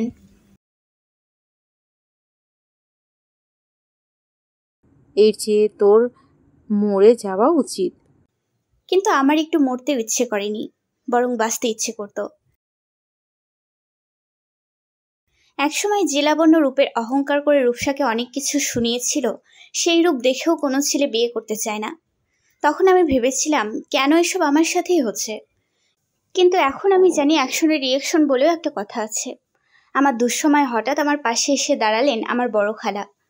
সব শুনে বড় খালা আমাকে তার সাথে নিয়ে গেলেন কলকাতায়। আমার বাবা খালাকে বলে দিয়েছিলেন, যে কানা বয়রা যাকেই পান বিয়ে দিয়ে দেবেন, আমার ঘরে আর যেন না আসে। বড় খালা অবশ্য সেটা করেনি, বরং তার হাত ধরেই আমার জীবনের নতুন অধ্যায় শুরু হয়েছিল। বড় খালা আমাকে কলকাতা নিয়ে প্রথমে একজন সাইকিয়াট্রিস্টের কাছে নিয়ে যায়। সাইকিয়াট্রিস্টের নাম ছিল ফারজানা মাহবুব। দেখে একজন পরিপাটি হাউস ওয়াইফের মতো লেগেছিল। খালা ছিলেন আমার একমাত্র ভরসা, তাই তার খুশিতেই আমি ওনার কাছে গিয়েছিলাম। উনি আমাকে ওনার চেম্বারে না ডেকে বাড়িতে ডেকেছিল। গল্পগুচ্ছে আমি ওনাকে সব বলেছিলাম। উনি সব শুনে 7 দিন পর আমাকে আবার যেতে বলেছিলেন। 7 দিন পর আমি ওনার কাছে গেলাম আবারও। উনি আমাকে দেখে প্রথমেই জিজ্ঞেস করলেন, লাবণ্য, আপনার কি মিথ্যা বলার রোগ আছে? আমি অবাক হয়ে জিজ্ঞেস করলাম, সেটা আবার কেমন রোগ? যেসব মানুষ কারণে অকারণে মিথ্যা বলে তাদের এক ধরনের মানসিক রোগ থাকে, যাকে বলে প্যাথোলজিক্যাল লাইং ডিসঅর্ডার। আপনার কি এই ধরনের সমস্যা আছে, নাকি শুধু তনিরের ব্যাপারটা শুধু মিথ্যে বলছেন? আমি একটু গাবড়ে গেলাম। স্বাভাবিকভাবেই তনিরের ব্যাপারে যা ঘটেছিল তার থেকে একটু বাড়িয়ে বলেছিলাম আর নিজের দোষ চেপে গিয়েছিলাম, কিন্তু উনি সেটা ধরে ফেলেছিলেন। আমি নিজেই মিনমিন করে বললাম, আমি সবসময় মিথ্যা বলি না, আমার এই রোগ নেই। উনি হেসে বললেন, লাবণ্য, এটা মানুষের কমন স্বভাব যে দোষ বলার সময় অন্যেরটা বাড়িয়ে আর নিজেরটা কমিয়ে বলা। আপনি যখন বলছিলেন তখন আমি আন্দাজ করতে পেরেছিলাম কিছুটা, কারণ যখন তনিরের কথা বলছিলেন তখন আপনার চোখে মুখে তীব্র ঘৃণা আর ক্রোধ মিশেছিল, কিন্তু নিজের কথা বলার সময় আপনি চোখ নামিয়ে কথা বলছিলেন। আর সেজন্যই আমি আপনার ব্যাপারে খোঁজ খবর নিতে একটু সময় নিলাম। অবশ্য নির্ধারিত সময়ের আগেই সব জেনেছিলাম। আমি জিজ্ঞেস করলাম, কিভাবে? তখন সে হেসে বলল, আপনার ব্যাপারে একমাত্র সব সত্যি একজনই জানতো, যাকে আপনি সত্যি বলেছিলেন তার কাছ থেকে জেনেছি। উনি বলার আগে আমি বললাম, রূপসা। হ্যাঁ। খালার জন্য ওনার কাছে যাওয়া, ওনাকে সহ্য করলেও সে সময় ওনার কথা শুনে আমি নিজের রাগ কন্ট্রোল করতে পারলাম না। উনি আমাকে অনেকভাবে বোঝালেন, কিন্তু আমি বুঝলাম না। রেগে মেগে ওখান থেকে চলে আসছিলাম। আমার সুস্থ হতে সময় লাগলো সপ্তাহ 2। একটু সুস্থ হবার পর ফারজানা মাহবুব নিজে আমার সাথে দেখা করতে আসলেন। খালা যদিও আপত্তি করেছিল, কিন্তু আমি নিজে ওনার সাথে দেখা করতে চাইলাম। আমাকে দেখে ওনার প্রথম প্রশ্ন ছিল, আপনি কেন সুসাইড করতে চেয়েছিলেন লাবণ্য? আমি সে কথার উত্তর না দিয়ে বলেছিলাম, আপনার মতে সব দোষ আমার ছিল, আর তুনি ছিল নির্দোষ, তাই তো? ফারজানা মাহবুব ঠান্ডা গলায় বললেন, আপনি কি এখন পুরোপুরি সুস্থ? আমি আপনাকে কিছু কথা বলতে চাই। আপনি কি সেটা শোনার জন্য মানসিক অবস্থায় আছেন লাবণ্য? আমি বললাম, হ্যাঁ, আমি সব শুনতে চাই, আপনি বলুন। লাবণ্য, আমি আপনাকে যা বলবো তাতে দোষ গুণ সবই থাকবে আপনাদের দুজনের। আপনি সেটা নর্মালি নেবেন প্লিজ। জি, আপনি বলুন। আপনার কাছ থেকে যতটুকু শুনেছি তা হলো, তুনির আপনাদের পাড়ায় এসেছে যখন আপনার বয়স 14 বছর। হ্যাঁ, আগে ওনারা ময়মনসিংহের বালুকায় থাকতেন। এখানে বাড়ি বানানোর পর এখানে থাকতে শুরু করেন। আচ্ছা, তুনিরকে দেখে আপনার খুব ভালো লাগলো আর আপনি প্রেমেও পড়ে গেলেন। হ্যাঁ। আপনি যে বয়সে তুনিরের প্রেমে পড়লেন সেই বয়সে তুনির ছাড়া আর কাউকে আপনি দেখে মুগ্ধ হননি। আপনাদের পাড়ায় সবচেয়ে সুন্দর ছেলে ছিল তুনির। তুনির ছাড়া অন্য কেউ যদি আপনাদের পাড়ায় থাকতো তবে আপনি তুনিরের প্রেমে না পড়ে তার প্রেমেও পড়তে পারতেন।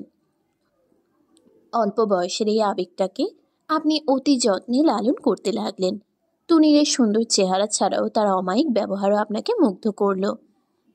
আপনি দিন দিন তুনিরের প্রতি ঝুঁকে যাচ্ছিলেন, যে কারণে আপনার আর অন্য কাউকে ভালো লাগেনি।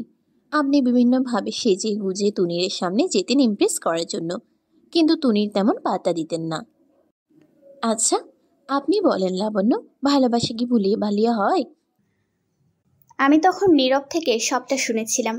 যদি সেটাই হতো তবে তুনির হয়তো রূপসাকে ভালোবাসতো না, রূপসা আপুকেও ভালোবাসতো না। আমার কথা থামিয়ে দিয়ে বলল, রূপসার ব্যাপারটা নিয়ে পরে কথা বলি কেমন? আস্তে আস্তে আপনার বয়স বাড়তে শুরু করলো। আপনার ওভার কনফিডেন্স ছিল নিজের রূপ নিয়ে, কিন্তু একদিন জানতে পারলেন যে রূপসা আর তুনির রিলেশনশিপে আসছে। আপনি স্বাভাবিকভাবে দুঃখ পেলেন, কিন্তু আশা ছাড়লেন না। আপনার তখনও নিজের রূপ নিয়ে কনফিডেন্স ছিল যে আপনি যদি নিজেকে ভালোভাবে তুনিরের সামনে উপস্থাপন করতে পারেন তো তুনিরা আপনার প্রতি ঝুঁকে রূপসাকে ছেড়ে দেবে। তাই আপনি আকার ইঙ্গিতে সেটা তুনিরা রূপসাকে বোঝালেন। দুজনেই বুঝলো। রূপসা আপনাকে তখন সাজেশন দিল, কিন্তু আপনি সেটা গায়ে মাখলেন না, বরং রূপসাকে অনেক কিছু শুনিয়েও দিলেন। রূপসা কি সেটা তুনিরকে জানায়নি? কিন্তু আপনি কি জানেন লাবণ্য, এইসব করে আপনি নিজেকে তুনিরের কাছে সস্তা প্রমাণ করেছেন? মানে? মানে তুনিরা আপনাকে স্নেহের চোখে দেখত, সেটাও আপনার কাছ থেকেই শোনা। আপনার পড়াশোনার ব্যাপারে খোঁজ খবর নিত, কিন্তু যখনই আপনি নিজের দুর্বলতার কথা জানালেন তখনই তুনির বুঝে গেল যে আপনি ওকে কি চোখে দেখেন। রূপসার সাথে বাঘ বিতণ্ডার পর আপনি তুনিরের কাছে পড়তে গেলেন, অর্থাৎ আপনি প্রতিশোধ পরায়ণ হয়ে উঠলেন। কিন্তু ভাগ্য তখন আপনার অনুকূলে ছিল বলে আপনাকে বেশি কিছু করতে হলো না। তুনির আর রূপসার ব্রেকআপ হয়ে গেল। এরপর আপনি চরম বোকামিটা করলেন। তুনির যখন বললেন যে কোনো বন্ধুরা ওর পাশে নেই, সবাই রূপসার পক্ষে, তখন কি বুঝে নেওয়া উচিত না যে তুনিরের দোষ বেশি ছিল? আপনি তখন প্রেমে অন্ধ হয়ে গেলেন, এতটাই অন্ধ হয়ে গেলেন যে নিজের বাবা মা ক্যারিয়ার সব ভুলে গেলেন। আপনার মনে হলো জীবনে তুনিরকে পেলে আর কিছুরই দরকার নেই। আর তুনির কি করলো? রূপসা চলে যাওয়ার পর সে মেন্টালি সাপোর্টের জন্য আপনার প্রতি ঝুঁকে পড়লো। আপনার ভাবনায় তখন রূপসার সাথে মিটমাট করিয়ে দেওয়ার ব্যাপারটাও আসতে পারত, কিন্তু আসেনি। এসেছিল যে করেই হোক এই সুযোগে তুনিরকে পাওয়া যাবে। আপনি যখন নিজে গ্যারাকলে পড়লেন তখন রূপসার কথা মনে হলো আপনার। যদি আগে মনে হতো তাহলে আপনার জীবনটা হয়তো আজ অন্যরকম হতো। জীবনের প্রতিটি পদক্ষেপ বুঝে নিতে হয় লাবণ্য। ভালোবাসা আর ভালো লাগা দুটো কিন্তু এক নয়। আপনি কখনো ভেবেছিলেন যে আপনার জীবনটা এরকম হবে? আপনি যদি সেদিন একটু বুদ্ধি খাটাতেন, তুনিরের ব্যাপারটা নিয়ে আরো কয়েকজনের সাথে কথা বলে তারপর ডিসিশন নিতেন, তাহলে কি এরকম হতো?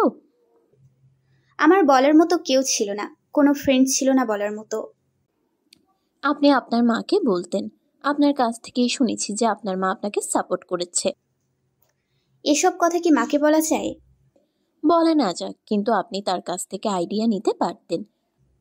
আমি মানলাম আমি ভুল ছিলাম। এবার বলুন তো তুনিরের কি কি ঠিক ছিল? বলছি, তুনির পড়াশোনা করেছে বয়েজ স্কুল থেকে। স্বাভাবিকভাবেই মেয়েদের সাথে তার সখ্যতা কম ছিল, কিন্তু স্বভাবে ছিল সে মিশুক। ভার্সিটিতে এসেই প্রথম সে মেয়েদের সাথে মিশতে শুরু করলো। সে দেখতে সুদর্শন, কিন্তু অবাক করা বিষয় ছিল মেয়েরা খুব একটা তার কাছে আসতো না, কারণ প্রায় সব মেয়েই ভাবতো যে এরকম সুন্দর ছেলের প্রেমিকা থাকবেই। কিভাবে কিভাবে যেন রূপসার সাথে ওর প্রেম হয়ে গেল। রূপসাকে ছবিতে দেখে আমার তেমন খারাপ লাগেনি, বরং ওকে আমার ইন্টেলিজেন্ট মনে হয়েছে। হয়তো রূপসার মধ্যে এমন কিছু ছিল যেটা তুনিরকে টেনেছে। রূপসার সাথে ব্রেকআপ হওয়ার পরও তুনির ফিরতে চেয়েছে। রূপসা মানতে পারেনি, কিন্তু যে একবার প্রেমে মজা পেয়ে গেছে সে কিভাবে একা থাকবে বলুন? তাই আপনাকে প্রপোজ করলো। আপনি একটা ব্যাপার খেয়াল করুন লাবণ্য, তুনিরা আপনার সাথে প্রথম দিকে যে কথাগুলো বলতেন সেগুলো স্বাভাবিক কথা। বন্ধুর সাথে মানুষ যেভাবে বলে তখন সে শুধু মেন্টাল সাপোর্ট নিয়েছে, কিন্তু এক সময় তার মনে হয়েছে সম্পর্কটা প্রেমের দিকে নিয়ে যাওয়া উচিত। যেহেতু মেয়েরা ওর কাছে ঘেঁষে কম, ও ভেবেছিল আপনি তো আগে কয়েক পা এগিয়েছিলেন, তাই আপনার কাছেই যাওয়া উচিত। সেভাবেই সব হয়ে গেল। তুনি দেখলো আপনি রূপসার মতো না, আপনি ওর বাধ্যগত প্রেমিকা। তুনির খুশি হলো, অবশ্য খুশি হওয়ার মতোই ব্যাপার। এরকম প্রেমিকা কজন পায়? আপনি তুনিরের জন্য ডাক্তারি পড়া ছেড়ে দিলেন। তুনিরের তখন খুশিতে বাকবাকুম হওয়ার কথা, জানি না হয়েছিল কিনা। এভাবে চলল কিছুদিন। তখন তুনির আপনাকে অবজার্ভ করলো। আপনি যে রূপসার মতো না সেটা বুঝলো, যোগ বুঝে কোপ মারলো, আর সে সফল হয়েও গেল। আর এখানেই ছিল আপনার ভুল। আপনি যে ভালোবাসেন না সেটা বোঝার স্পষ্ট কারণ। আপনি তুনিরের সাথে শারীরিক সম্পর্ক করেছিলেন সম্পর্ক টিকিয়ে রাখতে, কারণ আপনি ভেবেছেন রাজি না হলে তুনির হয়তো সম্পর্ক রাখবে না। আমি সেটা ভাবিনি। আমি ভেবেছিলাম যেটা বিয়ের পর হবে সেটা আগে হলে ক্ষতি কি। আর তুনির ভেবেছে যেটা বিয়ের পরে হওয়া উচিত সেটা তো আগেই হয়ে গেছে, তাহলে বিয়ের কি দরকার? লাবণ্য, তুনিরের ভালোবাসা নিয়ে আপনার কনফিডেন্স ছিল না, আপনার নিজের ভালোবাসা নিয়েও কোনো কনফিডেন্স ছিল না। আপনার ভাবনাই ছিল শুধু রাজপুত্রকে ছাড়া রাজকন্যাদের লাইফ চলে না। ভালোবাসা ব্যাপারটা ছিল না, আপনার মধ্যে ছিল তুনিরকে বেঁধে রাখার প্রবণতা, যে কারণে আপনি তার কথাই উঠতেন আর বসতেন। কিন্তু সে ছিল খুব চালাক, আপনার সাথে শুধু প্রেমই করতে চেয়েছে, বিয়ে করতে চাইনি। আপনাকে কখনো বিয়ের কথাও বলেনি। কিন্তু বাচ্চার নাম কি রাখা হবে সেটা নিয়ে। ওটা আপনার খুশির জন্য বলেছে। আপনি কিসে খুশি হতে পারেন, দুঃখ পেতে পারেন, সেটা সে ভালো করেই বুঝে গিয়েছিল। সে যে আপনাকে বিয়ে করতে চায়নি সেটা আপনি একটু মাথা খাটালেই বুঝতেন। রূপসার কথা পাড়ার সবাই জানতো। রূপসাকে হয়তো বিয়েও করতে চেয়েছিল, কিন্তু আপনার ব্যাপার জানাতে বারণ করেছে। আবার সব প্রমাণ চতুরতার সাথে শেষ করেছে। কিন্তু ও তো রূপসা আপুকেও বাজে প্রস্তাব দিয়েছিল। হ্যাঁ, শয়তানি আর কতদিন চেপে রাখবে, তাই বেরিয়ে গেছিল। সেটার জন্য অনুতপ্ত ছিল বলেই হয়তো ব্রেকআপের পর তুনির কেঁদেছিল। আপনি প্রেগনেন্ট হওয়ার পর ওর মাথা খারাপ হয়ে গেল। যদি ফাঁস হয় তবে ওর ভালো মানুষের ইমেজ শেষ হয়ে যাবে, তাই আপনাকে ভুলভাল বুঝিয়ে গর্ভপাত করালেন। কিন্তু আপনি আবারও বোকামি করলেন। মালয়েশিয়া যাওয়ার সপ্তাহ খানেক পর থেকেই আপনাকে ইগনোর করছিল। তখন কিন্তু প্রগতির সাথে দেখা হয়নি, তবুও সে আপনাকে লাইফ থেকে সরাতে চেয়েছিলেন। এরপর প্রগতির সাথে সে এমন বিহেভ করলেন যে বাধ্য হয়ে গেল প্রগতি প্রেমে পড়তে।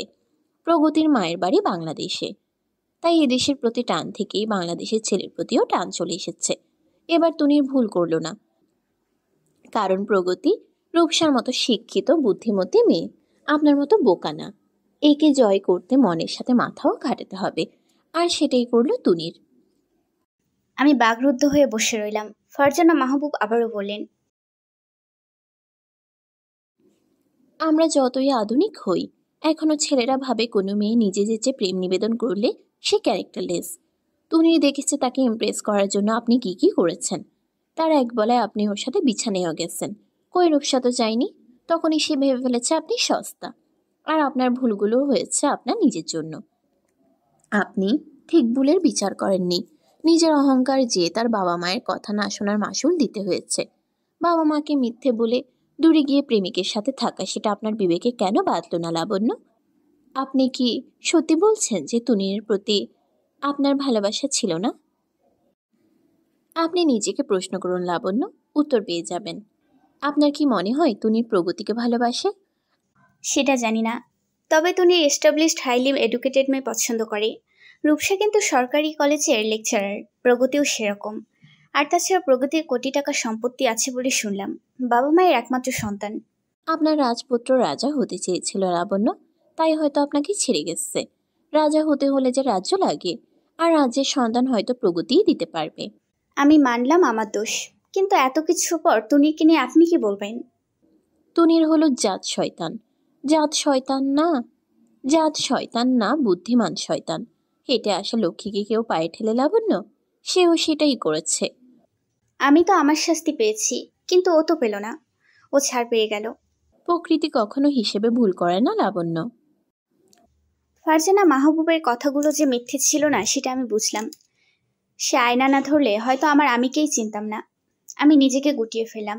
আমার খালা ছিলেন নিঃসন্তান, আর সে কারণে হয়তো সে আমার প্রতি খেয়াল বেশি রাখত।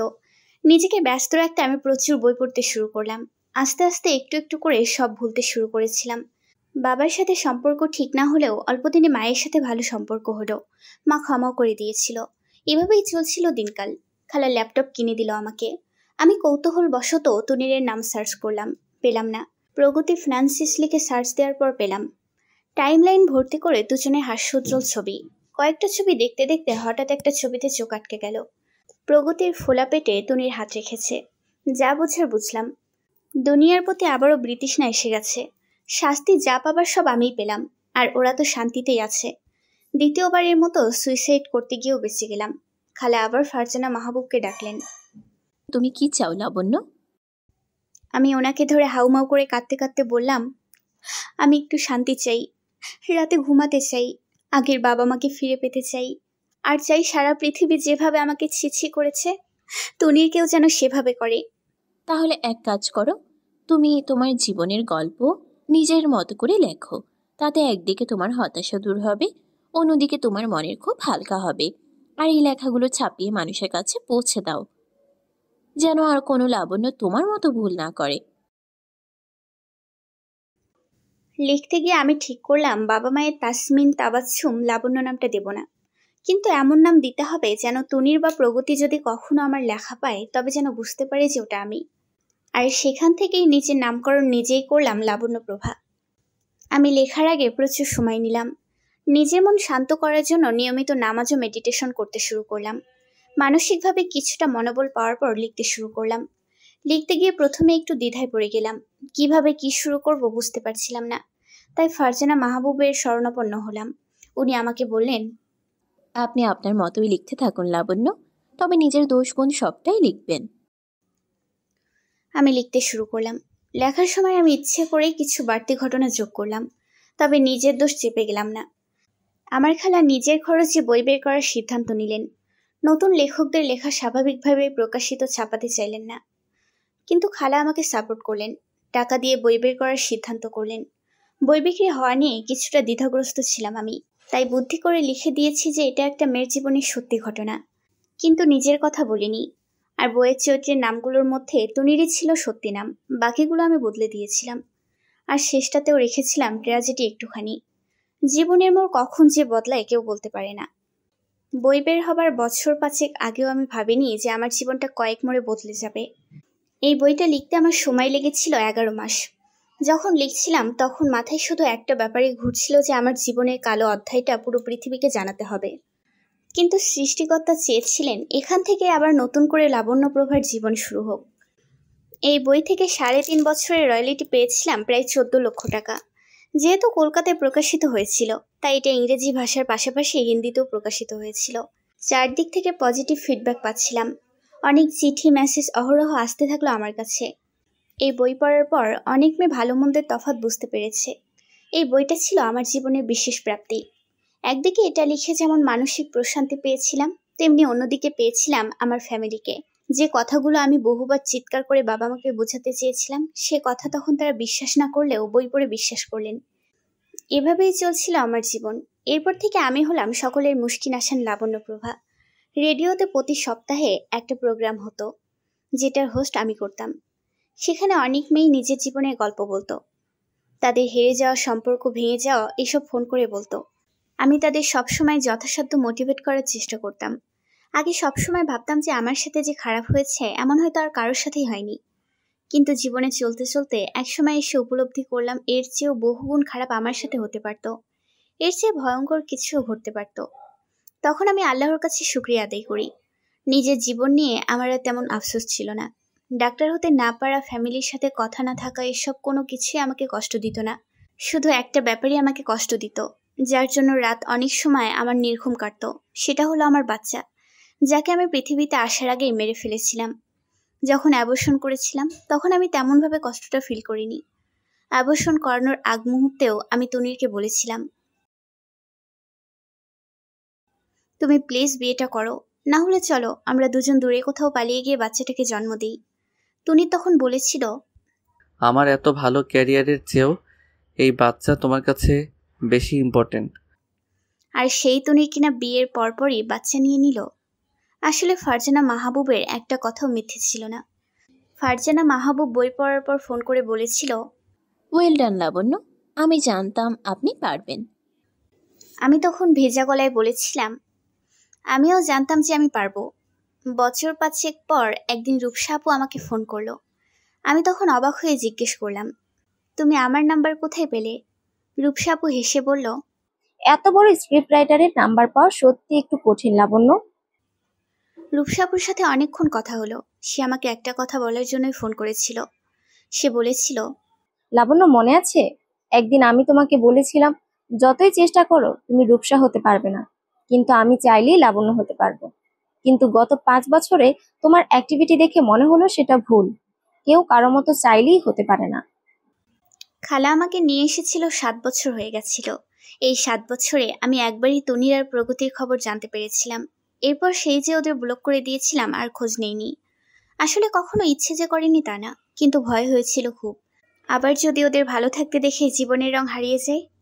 এরপর মা বাবা আর খালা চাইলেন বিয়ে করি, কিন্তু ততদিনে আমার আর কাউকে নতুন করে ভরসা করতে ইচ্ছে হয়নি। বাবা মা নিজে এসে আমাকে বোঝাতে লাগলেন। জীবনে একটা সময় তাদের কথা শুনিনি, সেই আফসোস এমনিতেই রয়ে গেছিল, তাই আর আপত্তি করিনি। শুধু বলেছিলাম, যার সাথে বিয়ে ঠিক করো তার সাথে আগে আমি কথা বলবো। বাবা মা যাকে পাত্র হিসেবে পছন্দ করেছিলেন তার নাম হলো আসিফ, ডিফেন্স লয়ার। তার সাথে দেখা হলো। তাকে আমার জীবনে যা ঘটেছিল সবটাই খুলে বললাম।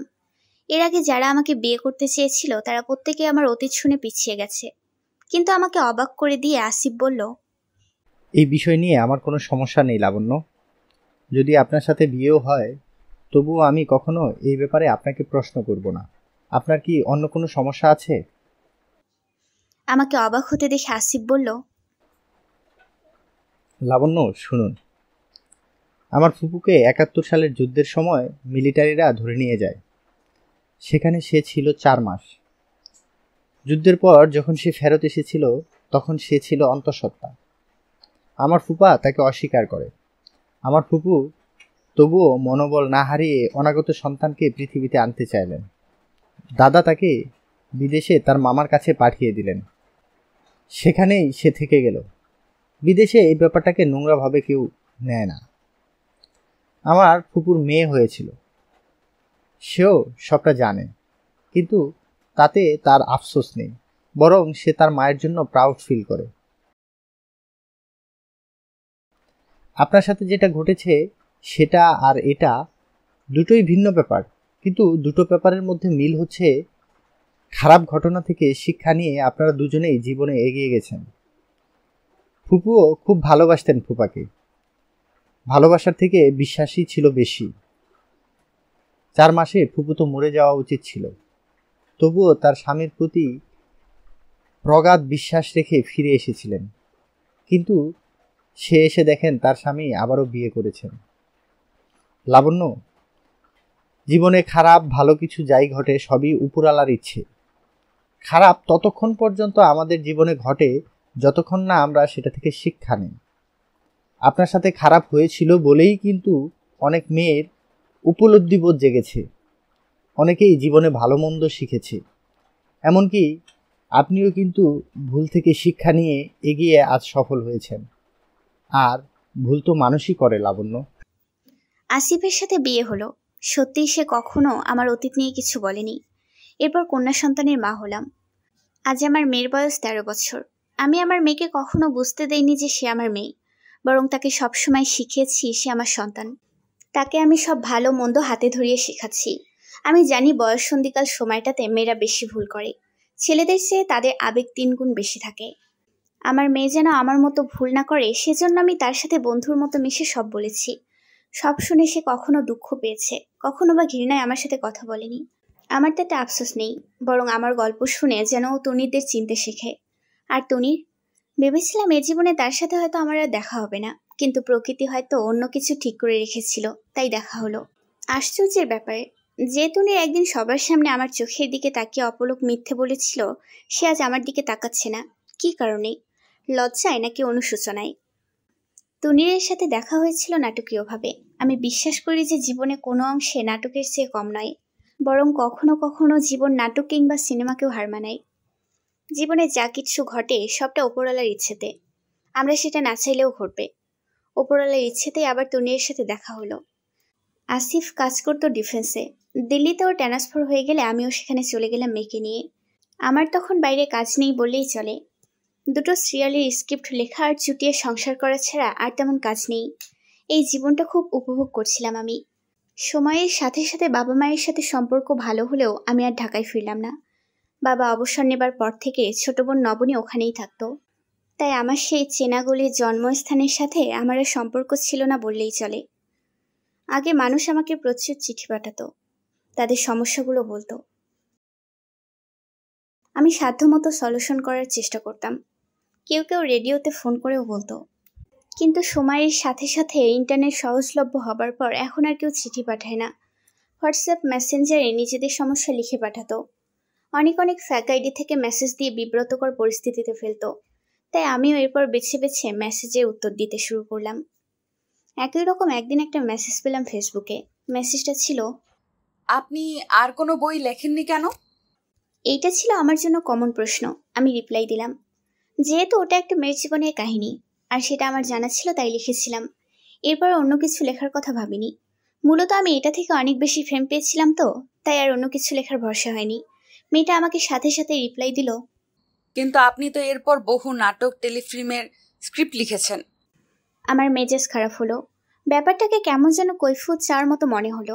আমি আবারও মেসেজে প্রশ্ন করলাম, আপনি কে? আমি আপনার মতোই একজন মেয়ে মানুষ। আমার এবার খুব বেশি মেজাজ খারাপ লাগলো মেয়েটার ঘুরিয়ে পেঁচিয়ে কথা বলায়। আমি আর তার রিপ্লাই দিলাম না। মেয়েটি আবারও মেসেজ পাঠালো। এবার লিখলো, আপনি কি আমার গল্পটা শুনবেন? আশা করি এই গল্পটা লিখলে আগের থেকেও বেশি পপুলারিটি পাবেন। আমি আবারও জিজ্ঞেস করলাম, সত্যি করে বলুন তো আপনি কে? মেয়েটি এবার রিপ্লাই দিতে সময় লাগলো। একটু পরেই লিখলো, আমি সত্যিকারের লাবণ্যপ্রভা। আমি অবাক হয়ে কিছুক্ষণ লেখাটার দিকে তাকিয়ে থাকলাম।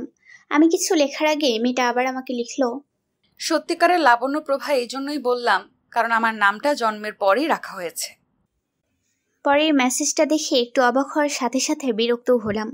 লাবণ্যপ্রভা নামের ফেসবুক অ্যাকাউন্টের কোনো অভাব নেই। এরা বিভিন্ন সময় আমাকে মেসেজ দিয়ে জ্বালিয়ে মারত। এটা কি সেই রকম কেউ? কিন্তু কথার মধ্যে কেমন যেন একটু গরমিল আছে। মেয়েটা আমাকে বলছে যে তার নামটা জন্মের পর থেকেই রাখা হয়েছে। এই কথা থেকে স্পষ্ট বোঝা যায় যে সে আমার নামের ব্যাপারটা জানে। আমার রিপ্লাই দিতে দেরি দেখে মেয়েটি আবারও লিখল, বইয়ে যে কাহিনীটা লেখা সেটা আপনার জীবনের, তাই না? আমি এবার সাথে সাথে রিপ্লাই দিলাম, আপনার সেটা কেন মনে হচ্ছে বলুন তো? আপনার বইটা একবার না বারবার পড়েছি। আপনি বইয়ের প্রতিটি ঘটনা এত নিখুঁতভাবে লিখেছেন যে বোঝাই যাচ্ছে নিজের জীবনের ঘটনা। অন্যের মুখ থেকে শুনে কি এতটা নিখুঁতভাবে বর্ণনা করা যায়?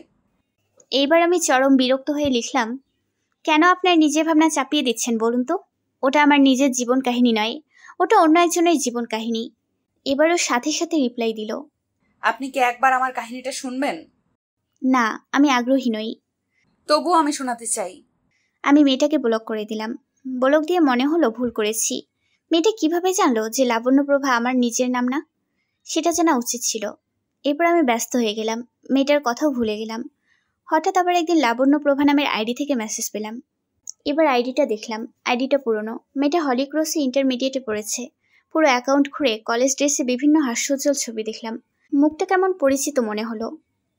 লাস্ট 3 মাসের পোস্টগুলো দেখে বুঝলাম মেয়েটার সাথে কোনো কিছু ঘটেছে। আমি মেসেজটা ওপেন করলাম। সেখানে লেখা ছিল, আপনি কি ল অফ অ্যাট্রাকশন সম্পর্কে জানেন? এবার সত্যি সত্যি মেয়েটার সম্পর্কে জানার ইচ্ছে করলো। আমি মেসেজ দিলাম, তোমার গল্পটা শুনতে চাই। মেয়েটার সাথে সাথে রিপ্লাই দিল। আপনি কি আমাকে নিয়ে লিখবেন প্লিজ? যদিও মেসেজে টাইপ ছিল, তবু আমি কল্পনার মেয়েটিকে অনুনয় করতে দেখলাম। বললাম, ভালো লাগলে অবশ্যই লিখব। মেয়েটি লিখে পাঠালো, আমার নাম লাবণ্যপ্রভা। হয়তো নামটা আপনার নামের কারণেই রাখা হয়েছিল। আমি আমার বাবা মায়ের প্রথম সন্তান। আমার মা আমার আগে একটা ছেলের জন্ম দিয়েছিল, কিন্তু সে বাঁচেনি। আমার মা নরম মিষ্টভাষী স্বভাবের। তার জীবনটা খুব একটা সুখের ছিল না। সে ছিল ব্রোকেন ফ্যামিলির মেয়ে, তাই খুব করে চাইতো একটা ভালো পরিবারে বিয়ে হোক। কিভাবে যেন বাবার সাথে প্রেম হয়েছে, তারপর বিয়েও। কিন্তু আমি জন্মের পর থেকেই দেখি যে বাবা মায়ের সম্পর্কটা ঠিক কেমন যেন। 7 বছর বয়সে আমরা বাংলাদেশে আসি। আমার বাবার পৈতৃক বাড়িতে থাকতে শুরু করলাম। আমাদের সাথে দাদিও থাকতেন। মা বাবা দেশে আসার পর প্রচুর ঝগড়া করতেন। আমি আলাদা ঘরে থাকতাম। মাঝরাতে এইসব ঝগড়া শুনতাম। এভাবেই চলছিল 2 বছর। একদিন মা আমাকে ডেকে বলল, লাবণ্য, আমার বাথরুমে আয়নার পেছনে একটা ডায়েরি লুকিয়ে রাখা আছে। আমি যখন থাকবো না তখন তোমার দায়িত্ব হচ্ছে ডায়েরিটা সরিয়ে রাখা। আমি তার কথার মানে তখন বুঝলাম না। বুঝলাম পরদিন সকালে, যখন মাকে গলায় দড়ি দেওয়া অবস্থায় ঝুলতে দেখলাম। হঠাৎ করে মা মারা যাওয়ায় স্বাভাবিকভাবেই আমার অবস্থা খারাপ হলো। সেই ডায়েরির কথা মনে রইল না। সপ্তাহখানেক বাদে একদিন ডায়েরি খুঁজতে গেলাম, কিন্তু পেলাম না। মায়ের মৃত্যুর কারণ হিসাবে বাবা সবাইকে বলেছেন যে মায়ের মানসিক সমস্যা ছিল, কিন্তু আমার শান্ত মাকে কখনো মানসিকভাবে অসুস্থ মনে হয়নি। 10 বছর বয়সে আমি হোস্টেলে চলে গেলাম, কারণ আমার বাবা নতুন স্ত্রী আমার থাকা পছন্দ করলেন না। বাবাও তাই হোস্টেলে দিয়ে আসলো। হোস্টেলে গিয়ে আমি বুঝতে পারলাম একা থাকা কাকে বলে। আমার শিল্পপতি বাবা প্রতি মাসে মোটা অঙ্কের টাকা দিয়েই দায়িত্ব পালন করত। বিশেষ দিনগুলি ছাড়া বাড়িতে যাওয়া হতো না। এরপর দাদিও মারা গেলেন। আমার কাছে বলতে কিছুই নেই। অল্প বয়সে মোবাইল, ল্যাপটপ পেলাম, সেগুলোর সাথেই আমার দিন কাটতে লাগলো। হোস্টেলে অনেক মেয়েদের সাথে থাকলেও তেমন কোনো বন্ধু ছিল না। লাইনে পড়ার সময় ফেসবুকে একটা ছেলের সাথে আমার পরিচয় হলো। সেখান থেকে বন্ধুত্ব, মাঝে মাঝে টুকটাক কথা হতো ওর সাথে। ছেলেটা বলেছিল ও ইউনিভার্সিটিতে ফার্স্ট ইয়ারে পড়ে। বন্ধুত্ব থেকে এক সময় প্রেমেও পড়লাম। যেহেতু আমার বন্ধু ছিল না, সেহেতু আমি সব কিছু ওর সাথে শেয়ার করতাম। ও আমাকে নিষিদ্ধ ব্যাপারগুলো বুঝিয়েছে। নারী পুরুষের সম্পর্কের ব্যাপারে প্রথম ওর কাছেই জেনেছি। এক সময় আমাদের শারীরিক সম্পর্ক হয়েও গেল, আর তারপর ওর আসল রূপ বের হয়ে গেল। ও ও ভিডিও করেও সেটা দেখিয়ে ব্ল্যাকমেল করে টাকা নিত। আমার পক্ষে অত টাকা দেওয়া সম্ভব ছিল না, তাই সে আমাকে হোটেলেও নিয়ে যেত বিভিন্ন মানুষের কাছে। কয়েকদিন আমি গেলামও, কিন্তু তারপর আর সহ্য করতে পারছিলাম না, তাই আমি আর ওর কথায় রাজি হইনি। ভিডিওটা ভাইরাল হয়ে গেল। আমার জীবনের সাথে সাথে আমার বাবা আর তার স্ত্রীর জীবনও দুর্বিষহ হয়ে গেল। হোস্টেলে থাকা সম্ভব ছিল না, তাই আমি বাড়ি ফিরে এসেছি। স্বাভাবিকভাবেই বাবার স্ত্রী আমার ফিরে আসা মেনে নেয়নি, তবু আমি থাকতে লাগলাম। আমার বন্দি জীবনও খুব একটা ভালো কাটতে লাগলো না। মায়ের কথা খুব মনে পড়তো, তাই স্টোর রুমে মায়ের জিনিসপত্র খুঁজতে গিয়ে সেই ডায়েরিটা খুঁজে পেলাম। সেই ডায়েরি পড়ে বুঝলাম যে আমার জীবনে যা কিছু হয়েছে সেটা হওয়ারই ছিল। ল অফ অ্যাট্রাকশন অনুযায়ী যখন কাউকে কিছু দেওয়া হয় কিংবা কারোর ভালো বা খারাপ করা হয়, সেটা দ্বিগুণ হয়ে নিজের কাছে ফেরত আসে। আমার সাথেও তেমন ঘটেছে। আমার বাবার করা কর্মের জন্য আমি শাস্তি পাচ্ছি। আসলে শাস্তিটা ঠিক আমি পাচ্ছি না, উপরওয়ালা আমাকে উদ্দেশ্য করে শাস্তিটা দিচ্ছে। এত দীর্ঘ মেসেজের পর আর কিছু লিখল না মেয়েটা। আমি জিজ্ঞেস করলাম, তোমার বাবা কিভাবে শাস্তি পাচ্ছে? মেয়েটা এবারে সময় নিয়ে রিপ্লাই দিল, আমার এই ঘটনায় যতটা সাফার আমি করেছি তার থেকেও বেশি তাকে করতে হচ্ছে। সোসাইটিতে তার যে সম্মান ছিল সেটা নষ্ট হয়েছে। লোকজন বলেছে আমাকে দিয়ে আমার বাবা এই দেহ ব্যবসা করাতো, হোস্টেলে রেখে। আমার স্টেপ সিস্টারকে স্কুল থেকে বের করে দেওয়া হয়েছে। এমনকি সোসাইটি থেকেও বাবাকে বের করে দেওয়া হবে শুনে বাবা সুইসাইড করার চেষ্টা করেছিল। আমি মেয়েটার পাঠানো মেসেজ বারবার পড়লাম। কোথায় একটা খটকা আছে, মেয়েটা কিছু একটা চেপে গেছে। বারবার পড়ার পর আমি খটকাটা ধরতে পারলাম। খটকাটা প্রথম লাইনে, আমি লাবণ্যপ্রভা। হয়তো আপনার নামের কারণে আমার নাম লাবণ্যপ্রভা রাখা হয়েছিল। এই লাইনটার মধ্যেই কোনো একটা কিন্তু আছে। আমার বইয়ের নাম অপরাজিতা, ক্যারেক্টারের নামও অপরাজিতা। সেই হিসেবে বই পড়ে অপরাজিতা না রেখে লাবণ্যপ্রভা কেন রাখলো? দ্বিতীয় খটকা হচ্ছে, মেয়েটা কিভাবে এত জোর দিয়ে বলছে যে এটা আমার জীবনের গল্প, আর আমার নাম লাবণ্যপ্রভা নামটাও নিচে রাখা। একটা ইন্টার পড়ুয়ামের এত বুদ্ধি থাকার কথা না, তবে মেয়েটা যে ট্যালেন্টেড সেটা গুছিয়ে কথা বলার ক্ষমতা দেখিয়ে বুঝে ফেলেছি। ল অফ অ্যাট্রাকশনের ব্যাপারটাও জেনেছে ওর মায়ের ডায়েরি পড়ে। তাহলে কি সেখানেও আমার কথা জেনেছে? নিশ্চয়ই ওর মা আমাকে চেনে। আমি মেয়েটাকে মেসেজ দিয়ে জানতে চাইলাম ওর মায়ের নাম কি। মেয়েটা রিপ্লাই দিল না। আমি ভিতরে ভিতরে অস্থির হয়ে গেলাম। একদিন পর মেয়েটা রিপ্লাই দিল। মেসেজ দেখে আমি বজ্রাহত হলাম। এর থেকে অবাক জীবনে আর হইনি। আমি বারবার ল্যাপটপের স্ক্রিনে দেখলাম, সেখানে স্পষ্ট লেখা ছিল, আমার মায়ের নাম প্রগতি ফ্রান্সিস আর বাবার নাম তুনির হাসনাত। প্রগতির ডায়েরি আমি সারা রাত জেগে পড়লাম। সেখানেও অনেক কিছু লিখে গেছে তুনিরের ব্যাপারে। তুনিরের চরিত্রের বৈশিষ্ট্যও লিখেছে। অনেক অনেক প্রশ্ন ছিল যেগুলোর উত্তর আমার জানা দরকার ছিল। সেসব প্রশ্নের উত্তরও জেনেছি প্রগতির ডায়েরি থেকে। এমনকি আমার ব্যাপারটাও লেখা ছিল ডায়েরিতে। ডায়েরি শেষ করে আমি লাবণ্যপ্রভাকে মেসেজ দিয়ে জিজ্ঞেস করলাম, তোমার বাবা ভিডিও ভাইরাল হবার ঘটনার পর সবাইকে কি বলেছে? লাবণ্যপ্রভা উত্তর দিল, বলেছে মায়ের মতো আমারও মেন্টাল প্রবলেম আছে। আমি ওইরকম কিছুই ভেবেছিলাম। তুমি সবসময় কথা রেডি রাখতো। যে কোনো পরিস্থিতিতে এমনভাবে মিথ্যে বলতো যে সেটা মানুষ বিশ্বাস না করে পারত না। অনেক ভেবেচিন্তে সিদ্ধান্ত নিলাম তনিকে শায়েস্তা করতে হলে ওকে হাতে না মেরে ভাতে মারতে হবে, অর্থাৎ ওর চালে ওকে ফাঁসাতে হবে। আমি তনিরের জন্য প্ল্যান বানালাম। আসিফের সাথে কথা বললাম। আসিফ আমাকে বারণ করলো যে এত বছর পর কি দরকার আবর্জনা ঘাটার। আমি বললাম, আবর্জনাকে সরিয়ে ফেলতে হয় আসিফ, না হলে সেটা পচে সবাইকে হয়রানি করবে। আসিফ আর কিছু বলল না। আমি রাতে লাবণ্যপ্রভাকে বললাম, কাল সকালে তোমার মোবাইল আর ল্যাপটপ নিয়ে আসবে। পরের দিন ও শুধু ল্যাপটপ নিয়ে আসে। মোবাইলের কথা জিজ্ঞেস করলে বলে যে সেটা নাকি টুনির আগেই নিয়ে গেছে। আমি ওকে জিজ্ঞেস করলাম, যে ছেলেটার সাথে তোমার সম্পর্ক ছিল তার সাথে মেসেঞ্জারে যে কনভারসেশন হয়েছে সেগুলো কি আছে? হ্যাঁ আছে। গুড। আমি এগুলো নিয়ে পুলিশের কাছে যাব, তুমি আমার সাথে যাবে। যা যা ঘটেছে শুরু থেকে শেষ পর্যন্ত পুলিশকে বলবে, পারবে তো? ও কিছু বলল না। আমি আবারও বললাম, লাবণ্যপ্রভা, তোমার যা যাওয়ার তা তো গেছেই। এখন তুমি চাও না দোষীরা শাস্তি পাক? ও ইতস্তত করে বলল, বাবাও তো দোষী, মায়ের সাথে অন্যায় করেছে, তাহলে তো তারও শাস্তি প্রয়োজন। আমি অবাক হয়ে গেলাম ওর কথায়, যদিও অবাক হওয়ার কোনো কারণ ছিল না। প্রগতির ডায়েরি পড়ে ওর মনেও হয়তো ক্ষোভ তৈরি হয়েছে। আমি বললাম, তোমার বাবারও শাস্তি হবে, কিন্তু তুমি কি মেয়ে হয়ে সেটা সহ্য করতে পারবে? ও কিছু বলল না, উদাস দৃষ্টিতে তাকিয়ে রইল। ওকে আর বাড়িতে যেতে দিলাম না। ওর বাড়ি থাকা না থাকা নিয়ে হয়তো ওর বাবার কোনো মাথা ব্যথাও ছিল না। পরের দিন ওকে নিয়ে মানবাধিকার কমিশনে গেলাম। সেখানে গিয়ে সবটা খুলে বললাম। আমাকে সাহায্য করলো সুমির হাজবেন্ড এবং তার স্বামী। ওরা আমার কথা শুনে সাহায্য করতে রাজি হলো। এরপর পুলিশের কাছে গেলাম ল্যাপটপ নিয়ে। ছেলেটার ফেসবুকে দেয় ইউনিভার্সিটির নাম দেখে পুলিশ ছেলেটাকে খুঁজে বের করলো। ছেলেটা সত্যি একটা প্রাইভেট ইউনিভার্সিটিতে পড়ে আর ভালো ফ্যামিলির ছেলেও। একটু চাপ দিতেই সবটা স্বীকার করলো, কিন্তু হোটেলে নিয়ে যাওয়ার ব্যাপারটা স্বীকার করলো না। তখন লাবণ্যপ্রভা সাহসী কাজ করলো। হোটেলের সিসিটিভি ফুটেজ দেখলে প্রমাণ পাওয়া যাবে। একটা ব্যাপার লক্ষ্য করলাম, সেটা হলো তুনিরের লোকলজ্জার ভয় থাকলেও তার মেয়ে সেটা নেই। হয়তো ছোটবেলা থেকে এভাবেই বড় হয়েছে। সব প্রমাণ জোগাড় করে পুলিশ তুনিরকে ফোন করে থানায় ডাকলো। তুনি থানায় এসে সব শুনে বলল, আমার মেয়ের মানসিক সমস্যা আছে, তাই এসব করেছে। ছেলেটার কোনো দোষ নেই। আমি তখন বললাম, ওসি সাহেব, সবসময় দোষ মেয়েদের কেন থাকে? শারীরিক সম্পর্কে তো নারী পুরুষ দুজনেই সমানভাবে উপভোগ করে। তাহলে বিবাহ বহির্ভূত সম্পর্কে মেয়েটাকেই কেন শুনতে হয় যে সে প্রস্টিটিউট?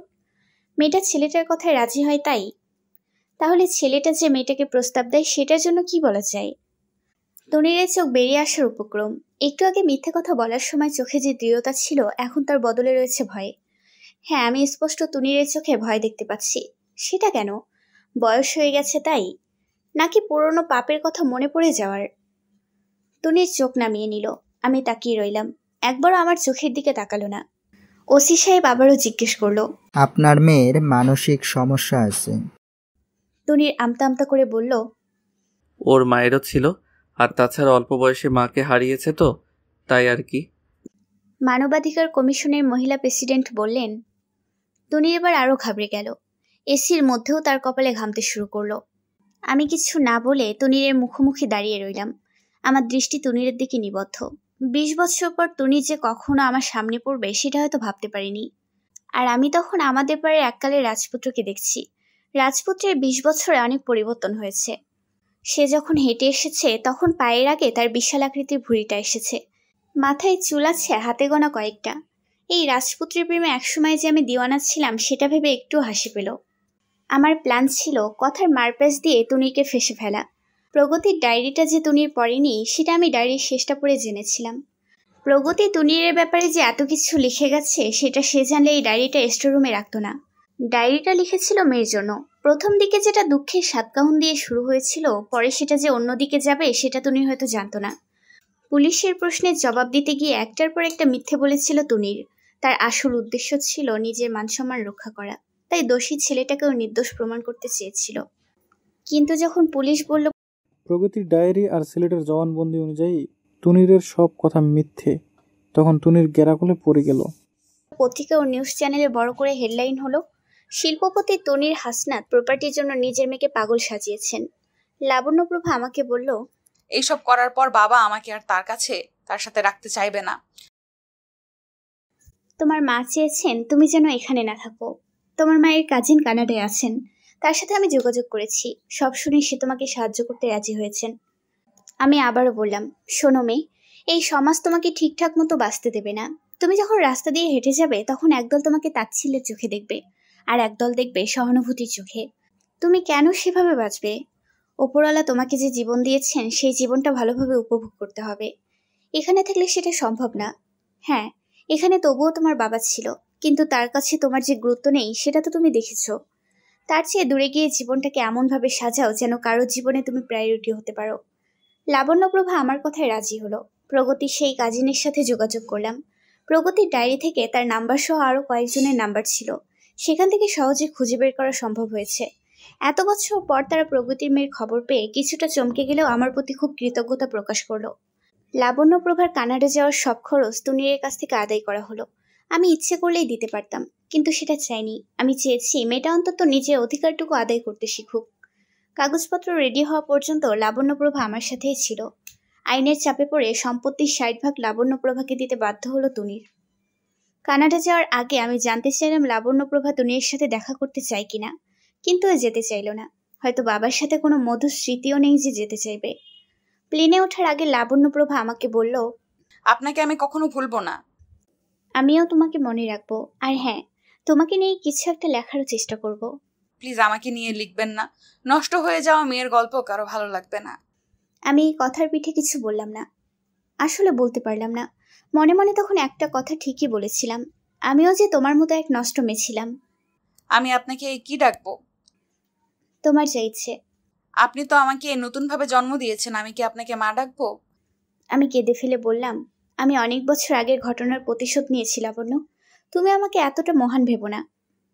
লাবণ্যপ্রভার শেষ কথাটা ছিল, আমি আপনাকে কখনো ভুলে যাব না মা। আমি এয়ারপোর্ট থেকে বের হয়ে আকাশের দিকে তাকিয়ে মনে মনে বললাম, তোমার মেয়ে একটুও তোমার মতো হয়নি প্রগতি, আমার মতো হয়নি। তোমার আমার যে সাহসের অভাব ছিল সেটা ওর নেই। যে ছেলেটার সাথে লাবণ্যপ্রভার সম্পর্ক ছিল সেই ছেলেটাকে ইউনিভার্সিটি থেকে বের করে দেওয়া হয়, প্রভাবশালী ব্যক্তির ছেলে হওয়ার সুবাদে পার পেয়ে যায়। আর তুনির, লাবণ্যপ্রভা চলে যাবার পর তার দ্বিতীয় স্ত্রী তাকে ডিভোর্স দিয়ে তার মেয়েকে নিয়ে চলে যায় তারই বন্ধুর সাথে। কিছুদিন পর উকিল নোটিশের সাথে সম্পত্তি চেয়ে নোটিশ পাঠায়। তুনির আরও একবার আত্মহত্যা করার চেষ্টা করে, কিন্তু ওপরওয়ালা চাইতেন আরও কিছুদিন বেঁচে থাকুক, তাই এই যাত্রায়ও বেঁচে গেল। শুনেছি সোসাইটি থেকেও নাকি বের করে দেওয়া হয়েছে, তারপর কোথায় আছে সেটা জানি না। সেদিন ওইটুকু দেখা হওয়ার পর তুনিরের সাথে আমার আর দেখা হয়নি, তবে সে যে আমার দিকে তাকিয়ে দেখেনি সেটা আমি টের পেয়েছিলাম। আমার মনে একটা প্রশ্ন আজও আসে, সেটা হলো তুনির কি আসলে কাউকে ভালোবেসেছিল? হয়তো রূপসা আপুকে ভালোবেসেছিল, কিন্তু এত মেয়েদের সাথে যে খেলা খেললো সেটা কি শুধু নিজের শান্তির জন্য, নাকি অন্য কোনো কারণ? হতে পারে রূপসা আপু তার প্রথম প্রেম ছিল, আর সেই রূপসা আপু ব্রেকআপ করার কারণেই সে প্রতিশোধ প্রবণ হয়েছিল। আবার হতে পারে এটাও সবসময় স্বভাব ছিল, এর আগে সুযোগ পায়নি, কিংবা আমার মতো সুযোগ করে কেউ দেয়নি।